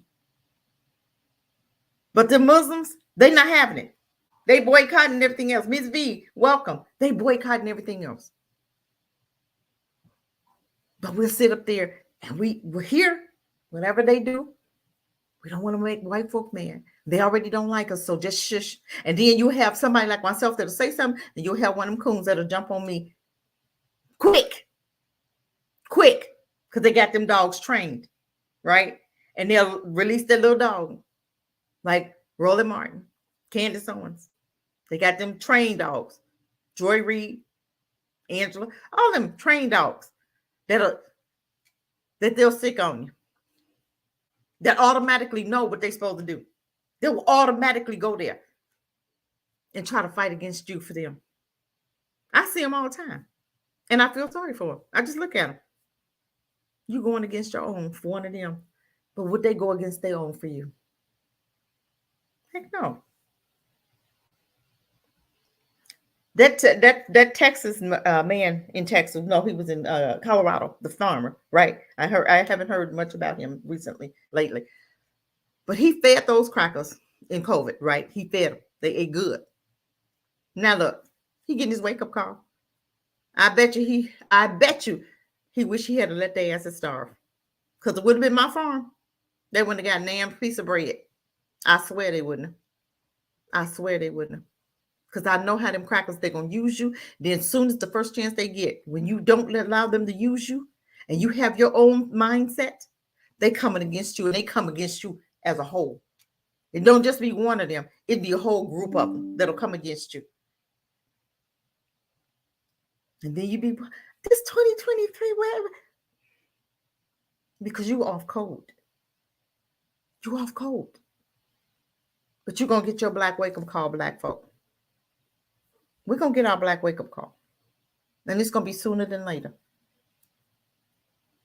Because we've let too much go past. We're allowing too much. Every time you look up, they're doing something. And nobody says anything. Nobody does anything. Just like you had that judge you talked about. Judge, what's her name? Carol, what's her name? Wall? Who those black folk in Black Wall Street? She dismissed the case? Oh, you got that? Carol Wall, right? You remember her name. It is. I remember that heifer's name. I remember that dog's name. Because I'm going to tell you what, black folk need to boycott her.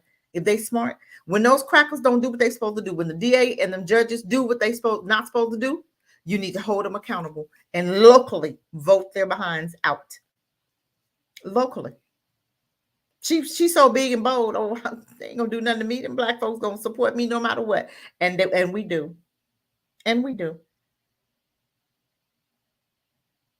We'll come against our own. And that woman told them it was okay to file that lawsuit. Then I guess she got voted in. And then what she do? She reneged. Same thing Biden told y'all black folk. If y'all ain't black, you ain't vote for me. And what black folk do? Run out there to prove that they black.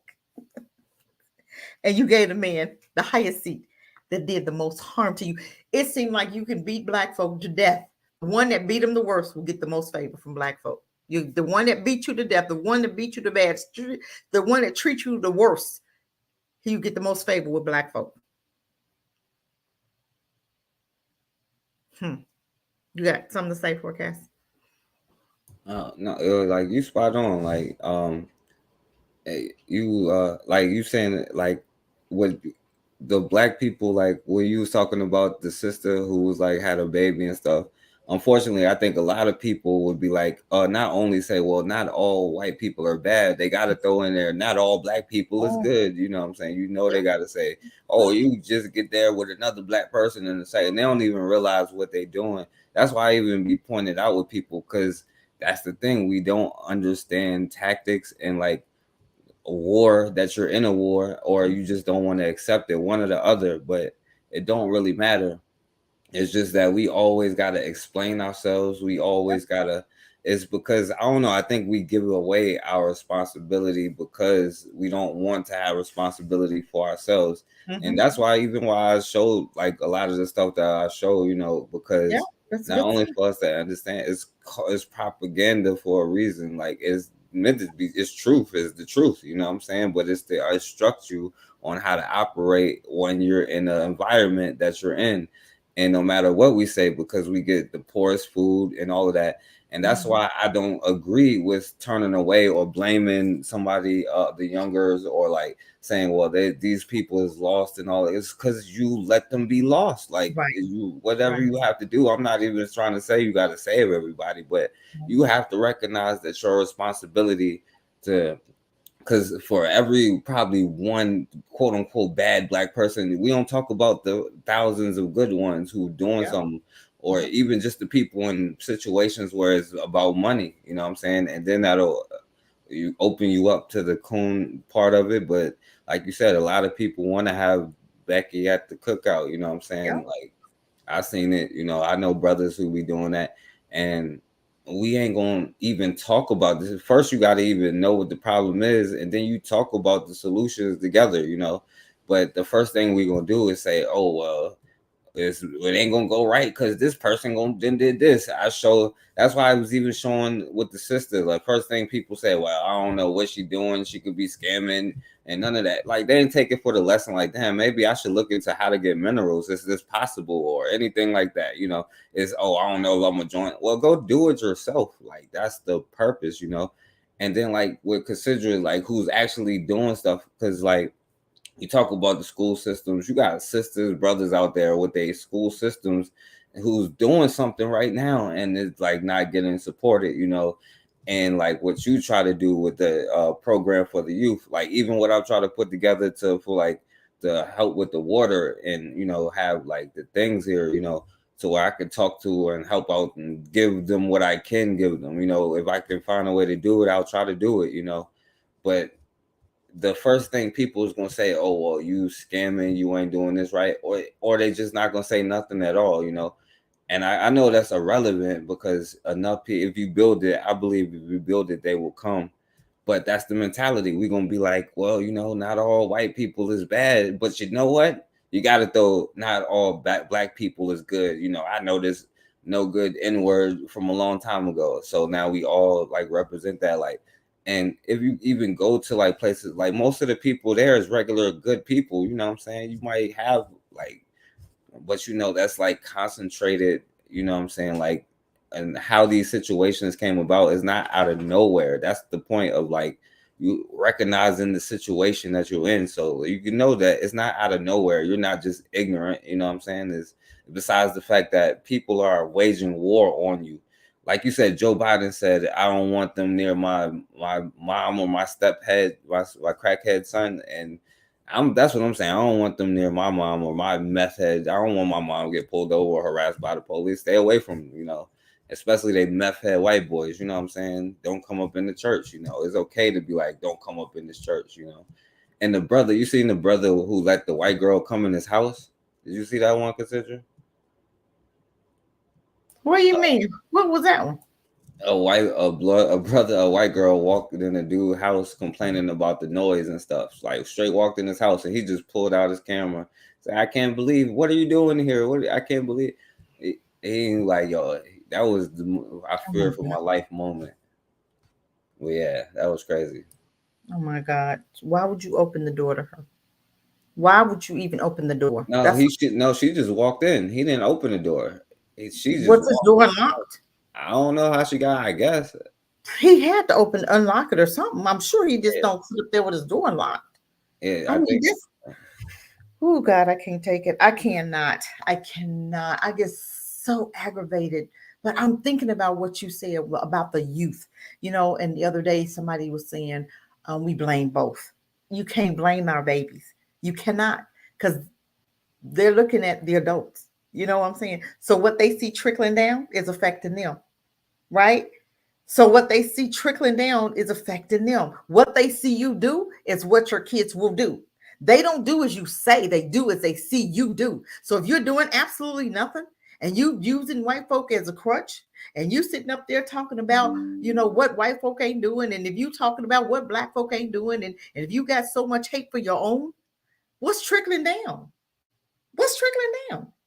If they hear you talking about your brother and sister like dogs and don't have no love for your brother and sister, what do you think they're going to do? They're going to do the same thing. No love for their own.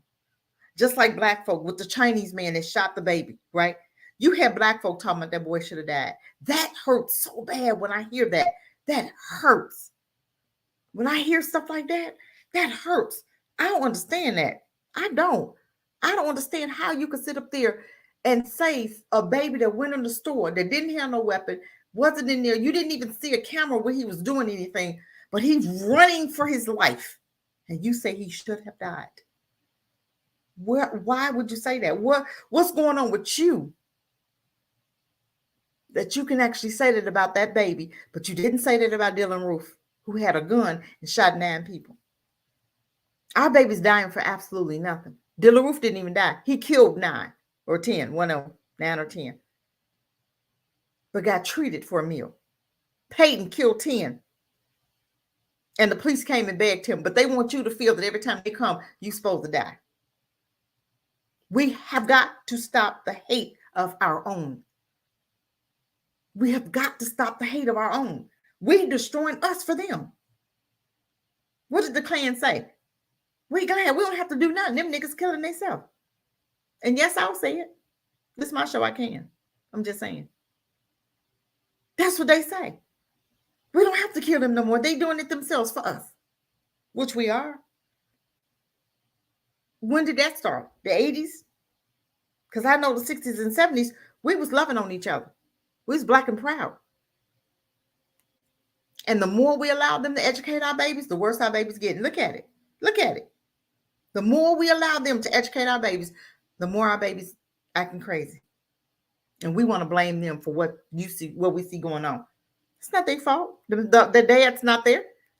They didn't chase the dads away. They didn't tell the dads to leave. It's not their fault. And we see that there's an issue and we do nothing about it. I can't even get black school board members to even invite me to have a talk. Because I guarantee you they're scared about what white folk gonna say. And it's to a point where I'm looking at, I think I might get a loan, well, not a loan, but a grant. I can even pay the black men that's going to the schools. I'm looking into that now. I don't mind paying you. If I can get a grant, I'll pay you to go into the schools. We'll think of something. If you ain't working, something is better than nothing. I'm at least willing to pay you something to sit there on the couch to do nothing. Or stand up in the school and say, hey, I'm proud of you, bro. Keep it up. Proud of you, son. Keep it up. I can't even get I can't get nobody to email me to want to go into schools. These are your children. This is why I say black folk hate their own kids. They have got you hating your own children. Because you're around a bunch of white folk, you hear a black person being negative against their own children. I've heard it. And I'm looking like, what? Why you say that? Don't say that. That's your baby. Don't say that. You got to correct them. I would never have somebody or allow somebody to say something negative about my babies. I will shut it down. And I'm not going to say nothing about negative about my babies. You'll never put your mouth on mine. But how many on here can say that? How many have been in that predicament where a teacher have come to you and you know this teacher is racist and will dog your child out and you get on your child? I'm just saying. And you know she ain't about nothing. You know she ain't hitting on nothing. Because every time she come to you, she negative about your child. And then you'll be negative about your child right in front of your child with her. What kind of protection your child got? This is what goes on. This is what goes on in Black families. We've got to stop the hate. It ain't no stop the hate on Asians, stop the hate on Black people. I don't want to be on here long for forecast. We always been on here 2 hours, and I hate I try not to do long lives, but I just wanted to come on. I wanted to bring this to our attention. I've gotten to where I don't even want to come on to do any shows because I feel like I'm talking to myself. I feel like I'm talking to myself. And I'm tired of talking to myself. Yeah, you'll see I'll postpone the show 2-3 times and I'll be like, okay, let me go ahead and do it tonight. I just don't want to do it no more. I have, I'm working so right now. I want to do more with my foundation. I really want to do more with my foundation. I don't like giving white folk, a lot of time. I want to spend time getting these men in these schools for our babies, getting this mentorship program together for our babies. Because the grant is really all about mentorship. That's what the grant is about. But if we can get these men in these schools in that part of a mentorship, why can't I pay them? I'm just saying, why can't I pay them to go in there a day, every other day? You don't even have to go every day. Go every other day. Or if you do go for an hour. You don't have an hour to spend in your child's school? Are you serious? Are you serious? I can't do it by myself. Too many schools, too much work to be done. Where do we start? Everybody has their own vision. Everybody has their own gift. Everybody has their own part to do. If everybody is doing their part, so many people are not doing their part. You got people doing some people trying to do everybody's part. I can't, I'm not even going to try it. I had enough on my plate right now. But if everybody was doing their part, we wouldn't have no time to be on this internet like this. We wouldn't. We wouldn't have 2 hours to spend because we'd be too busy trying to get the work done. You understand what I'm saying? But we don't care. We'll sit right there knowing there's work to be done, and you'll work harder for white folk than you will for your own babies. That's disgusting. That's sickening. Some of these people that's going to visit this channel ain't even seen their babies in a whole year. But they so busy over there with Becky's babies. Trying to father Becky's babies. But you ain't seen your own baby. Who you live in the same city. Who you might stay 6 blocks from, if that. Or right around the corner. And you won't even go see your own baby.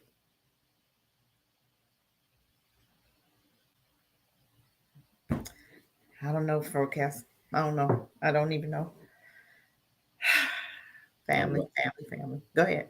Yeah. Well, I think that like you said, like we would be a lot more busier because this is like kind of what I was just trying to say yesterday. There's a difference between a martyr and a suicide mission. And at this point, it's almost like a suicide mission. But I still think that it's important. You know what I'm saying? Not only should we I know even just doing educational stuff is very important for the younger people to listen and learn. It's not so much the older people, it's the younger people. So but I definitely understand what you're saying because you know, like we said, like we all have a lane to fill. Like, yo, one brother say he want to be into groceries, and like, yo, I don't know nothing about that, so go make a store. Like, you can't sit there and watch me or be like, yo, why you ain't help me do this, or why haven't we had this done yet, or why blah blah blah. Like, bro, like, you're supposed to be making your own stuff and we helping each other. Like, that was supposed to be the point. You know what I'm saying? Like, Yeah. and you know how to transport it and get things from one place to another. All that stuff is important. Like, you know, because, you know, we have access to a lot of stuff. And then even things I don't even think about, just being on, like, if you go being on the road or something, like all the places that you can't go to, that you got to be aware of, but still with Even they now. laws. Right now, I'm telling you, if you go outside of Virginia, and the large cities, even Charlottesville, they had that thing back then. But don't stop and get gas if you ain't strapped up unless you get to Charlottesville. I'm telling you now, because it's like the hills have eyes, and that's just here. Like, who knows what's going across the middle of America, and we sitting there thinking everything is all peaches and cream. You know what I'm saying? Like rainbow, hold hands, because we let them educate us. But like you said, like, I don't want to be too long, but like you said, doing something for the children, and it's because I think you should put this foundation and use this tool as this thing as a tool to reach out to more people. Because like, I wouldn't know about, you know, what you're doing if it wasn't for this, you know. So yeah, I think that you should, like, it's important not to spend a lot of time, but just like, you know, important time. So I appreciate you letting me speak too, Cassandra. So thank you. Appreciate you for coming. Wow. What's that? Wow Williams. Welcome, welcome, welcome. But I appreciate you for coming. We just have to get it together. And, you know, we have to start pulling it. The ones that want to do, let's build. I keep saying that it's all about building for me. It's not about anything else but building. I am all about getting with like-minded people that want to build. Just like Black folk, buy some land. Even if you want to be here in America, buy some land and start coming together and build your communities. But we so busy wanting to live out and around white folk. You should be scared to live around white folk. You remember Jeffrey Dahmer? That dude was eating black folk. I'm just saying. We should be building. We should be so sick and tired of the answers that we will come together and look for some land in a nice area. I'm just saying a nice warm area where it's not too cold, because we ain't going to Minnesota. We're not going to Colorado. We Black folk don't like weather, snow like that. I'm just saying. But find somewhere like Virginia, not Virginia. Well, Virginia is nice. They have nice weather in Virginia. North Carolina. I'm not even talking about Texas, some parts of Texas. But you know, you got some parts of Texas really racist too. But just be mindful where you go. Don't try to go buy some land around the majority white people. No, get some around your own, and you can put a wall around your own city. You can really put a wall around your city, or you can have so many acres. I remember back in the day. Well, I don't remember, but I'm just saying, Black Wall Street, Black folk invested and bought that land with their own money. They didn't have no government help. They came together with like-minded people and they started buying land, like 20 acres. What about this family that bought 100 acres of land? That's what I'm talking about. Like-minded families can come together. You get reparations. Don't go spend money with white folk. Go buy you some land and build at least 2 homes with your money. Build 2 homes each. You get 24 families, and each one of y'all build two homes apiece. How many? You got 48 homes. That's a community. I'm just saying. And don't tell nobody. I'm not renting it out to no white folk. Don't tell them that, because it'll be somebody that's going to try to come get that land and come get that apartment, knowing that you say you're not going to rent it to white folk. Then they won't come in and try to start some mess. You ain't got to tell them that. You just know. They don't tell you that they don't rent to you. They just don't do it, right? And you can't prove one way or another, right? They just don't rent to you. This is an idea that Black folk can do with like-minded folk. It's time for us to come together and support us, the ones that want to do it. People get $10,000. I know Black women get $10,000 for their taxes. Where's that money going? Where's that money going? You can buy land for $500 in tax sales all day long, every day, all day. I'm just saying. And if I have 10 Black women with $10,000, how much money is that forecast? I can buy some good land with that. I can buy some good land with that. Those black folk paid how much money for those 100 acres? They didn't pay that much for that. They didn't pay that much for those acres. I don't know what y'all saying. They didn't pay a whole lot of money. But they bought some land and they built it. You can have your security around it. You could be the security. You don't even have to pay yourself. Be the security of your own land. And if you bought 20 acres, or you had 20 of y'all and y'all bought 60 acres, somebody take their time to support to go and patrol your area. You don't ever leave it unpatrolled because you know these white folk. You know how they act. Or you put a wall around it. I seen a whole wall around the community. Put a whole wall around it. You can do that. You can build that. It takes, masons. We know black masons. Black people that can build walls. It ain't got to be no, maybe a 6-foot wall. I'm just saying to put around your property. You can do that yourself. Have a whole group of men to get together and y'all start building that wall around your property, 60 acres of property. And like I said, start building. Get you a builder that's going to give you a really nice deal because you have multiple homes that you want him to build for you. And we can do black men know how to build homes. We have black men construction workers. You don't have to give that money to white folk. If you got your reparations, not a white person should ever touch a dime of that money because there's too many black folk out here that can do. Too many black folk that can do. And get that mindset out your mind that, you can't trust black folk with nothing. Shut up. You can't trust yourself. That's what you're talking about. You're talking about yourself. You're not talking about, because some black folk love to do. We got men in prison that's coming out of prison that can draw and they can build. I'm just saying. And they using them to chop cotton and pick cotton and cutting grass. And these are builders that have probably sold weed and got 30 years. Not non-violent. We're talking about non-violent offenders, right? That's in jail that can build. And those are your builders. Those are the ones that you put to work to build your homes. I'm just saying, black folk, we got to do better. We got the plan. We just got to get busy doing it. We so busy trying to be around these white folk. You guys ought to be having you a plan to get you some land and come together with like-minded people. It's time to rebuild our communities. Our ancestors did it. And I guarantee you, when black folk come back together, you're going to see a big difference in black folk. You'll see a big difference. Start educating your own babies. We can get some of these schools, a learning curve. Isn't that a school that Bakari, a guy, learning curve that had a school on Bakari's show? What they call learning curve or something, I think. He's a black man and he had a school. And I was trying to get the name. When they learning curve for Castle, what was the man's name? I forgot. I gotta ask. If I'm not mistaken, I think it was. I know it was the sister that came on Koku. She got Liberated Minds. Okay, Liberated Minds. Okay, yeah. Okay. Even with that, why can't we support her?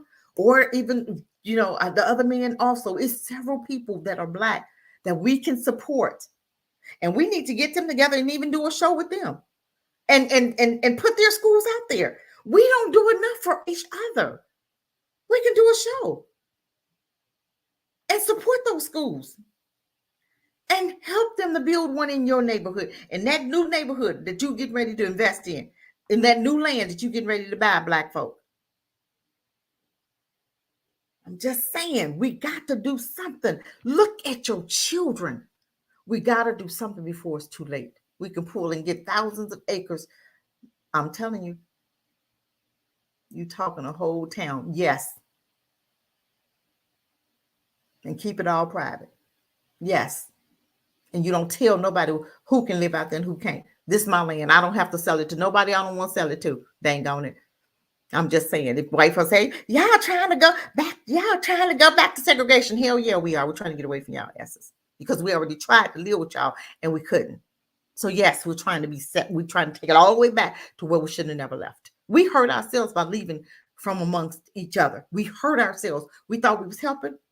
Look at the disastrous results we have.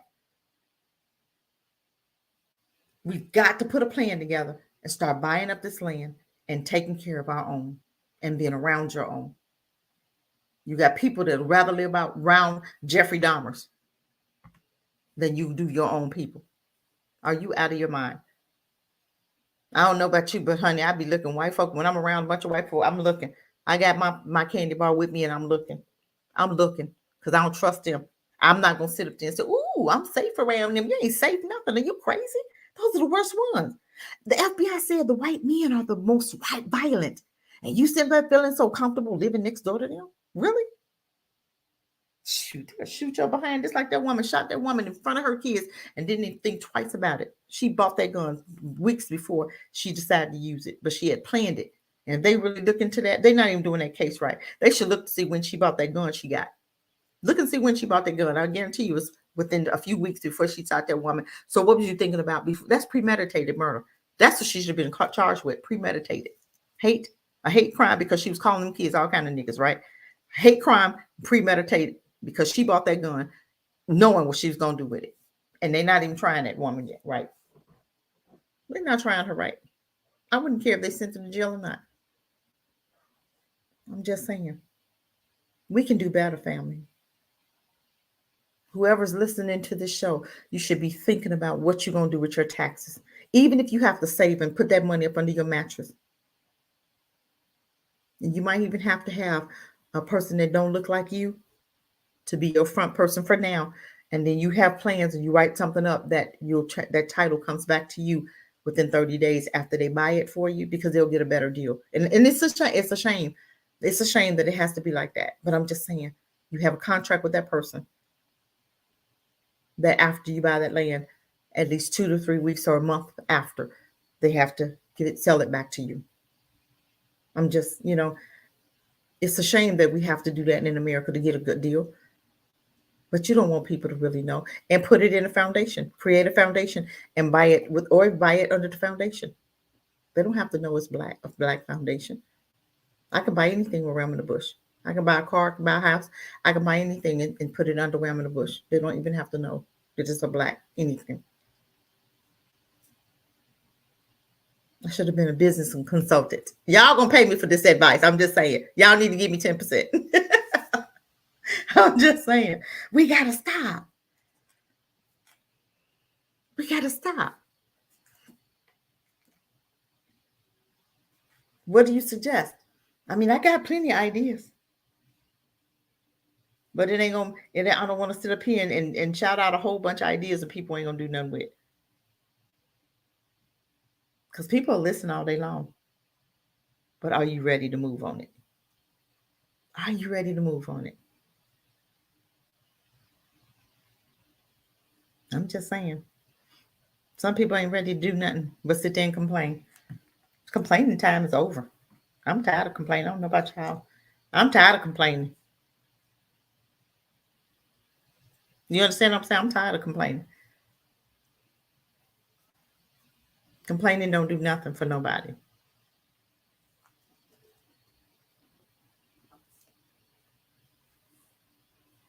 You understand? But we get used to it. We just get in a rut and we just got so much to say. But when do we want to, when we gonna change anything?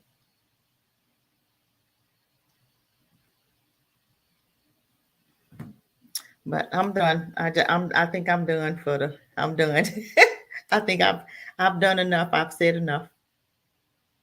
I've said enough. I want to thank somebody, and this person sent me a donation, and I really want to call this person out because I really appreciate it. I didn't even know it was here, right? And I just happened to the person emailed me, Davita Abrams. She donated money to the foundation. And you know what? I'm going to set it aside for the foundation. I appreciate it. She used the cash out, and I appreciate it. But my thing is, we have to start doing what needs to be done for our communities. And I want to use that for the foundation. I want to put it aside for the foundation. And every dime that comes in to the foundation will be used for the foundation. Because every little bit helps. Whether I use that to pay some men or whether I use it for it'll be used for the foundation. It might be to give somebody some lunch money that need lunch. I got a girl, right? and she's part of the foundation. And her gas is shut off right now, right? And I was talking to her the other day, and she's in a program in school, right? And she's trying to better her life. She's trying to really do it, and she's in an 18-month program. But you know, sometimes it gets hard before it gets easy, right? And she's going through a storm right now, and I'm so proud of her because she is making this thing happen, no matter what. No gas, got children, and can't even cook, but she's making that thing happen. And you know what? I may just use it for her because she needs some help, and I'm gonna do my part. But I appreciate every dime that comes in. I do appreciate it, Davita Abrams. Thank you. I appreciate it. And that's what it's for. It's not for me, it's for people that need it. She's in need. And that's why we're here, to help individuals. If it had been somebody that needed it for gas, I do appreciate every person that gives, every person that clicks on the link, every person that watches. I appreciate it because I can't build this channel or do it without you guys. And Forecast, I appreciate you. I appreciate the Sunday talks. I appreciate the encouragement. I appreciate you for doing your part. Everybody on here has a part. Are you doing your part? Ask yourself, am I doing my part? Am I here to build up Black people, to build up white folk, or to tear them down? And most Black people can say, I'm here to tear them down. And I'm here to shut you down. That's why I'm here, to shut you down. You come to tear down our brothers, my brothers, I'm here to shut you down. And I was born for this. I was born for this, and I ain't scared. We have got to, nothing will change without a revolution, without bloodshed, you guys.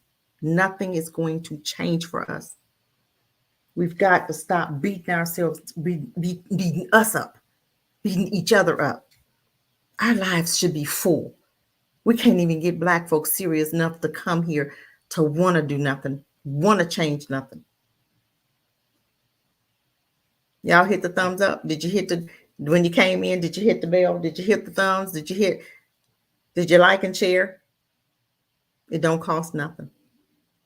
90 people will come and look at my show, but 4 people will like it. I'm just saying, we got to come together. We got to build each other up. We got to. Forecast, you got last words? Because I'm getting ready to go. Yeah, well, I just say, you know, like with the integration, we gave him my children's mind and gave him my money, and now we in this spot, you know. But I salute you for everything you do. Shouts out to Realm in the Bush, you know. And I appreciate it for letting me come on. And you know, I agree with what you were saying. So thank you. Absolutely. Thank you, brother. I appreciate you for coming. Thank you. And I surely do appreciate those lives. And I'm telling you, if I had a school, I would show your videos in my history lessons. I swear I would. If I had a school, I would show those lessons, because those lessons, valuable lessons. I hope you're archiving those and saving them somewhere. You need to create your own website, and you need to archive those lessons on Sundays.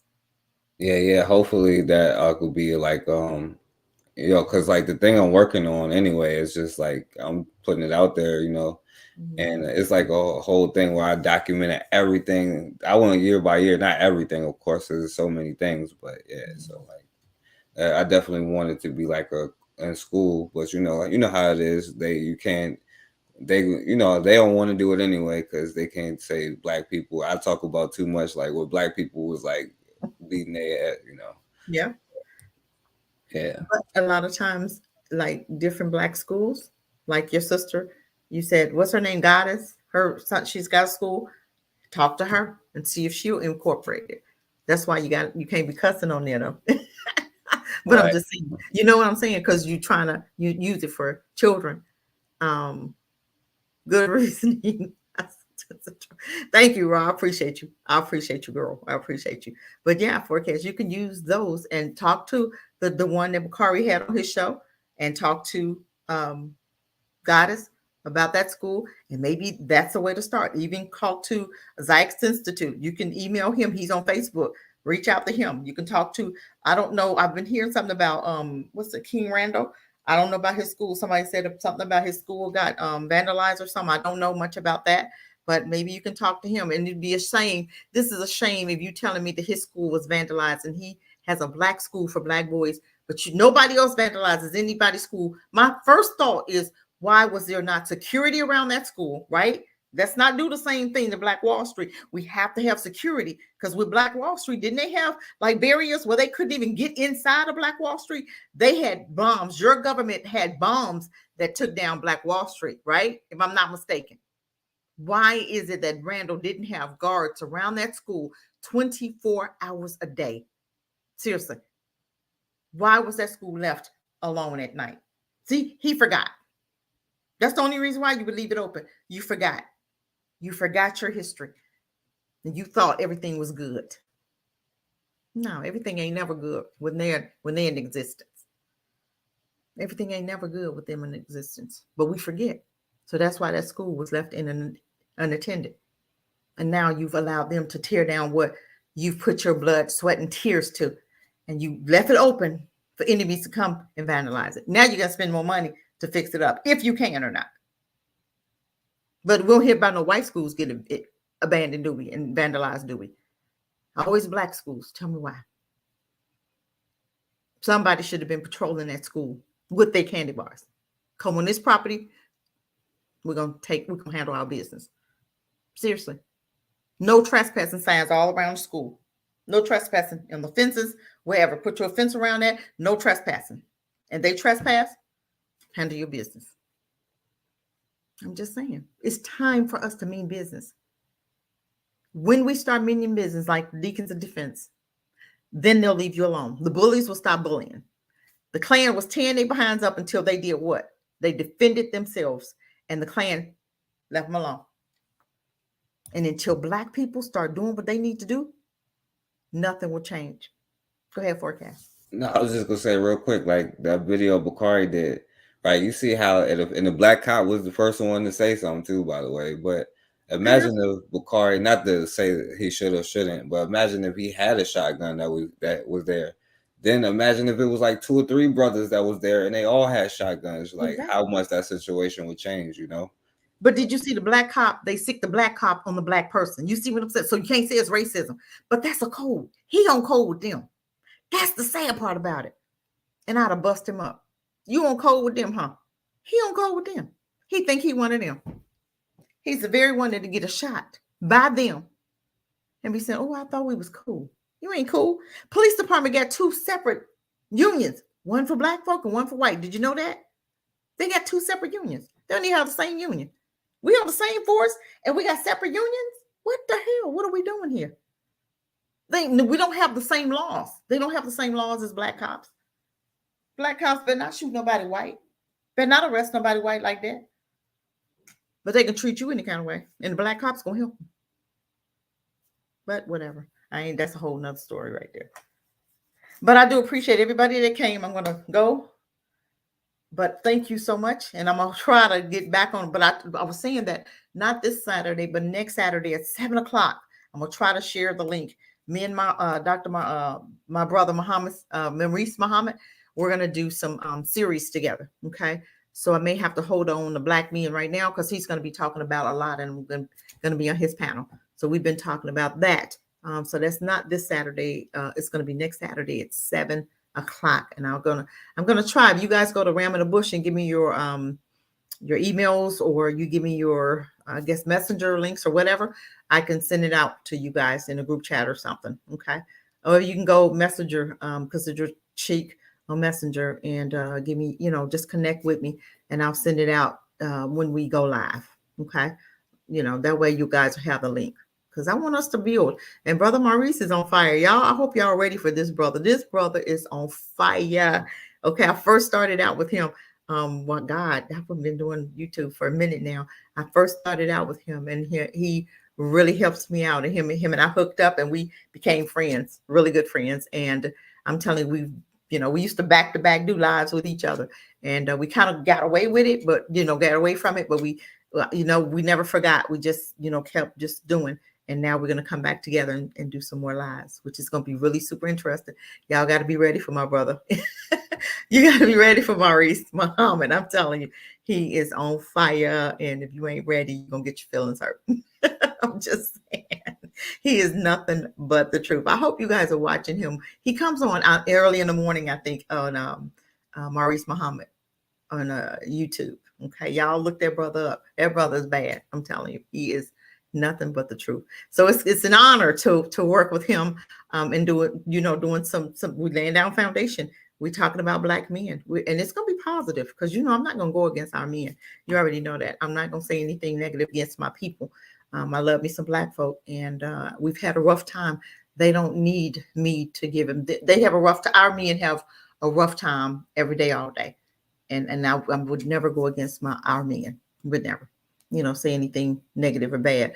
It's only I'm gonna speak truth, but it's gonna be in love. But I would never go against our Black men. But I appreciate everybody that came. I keep saying it, and then I keep talking.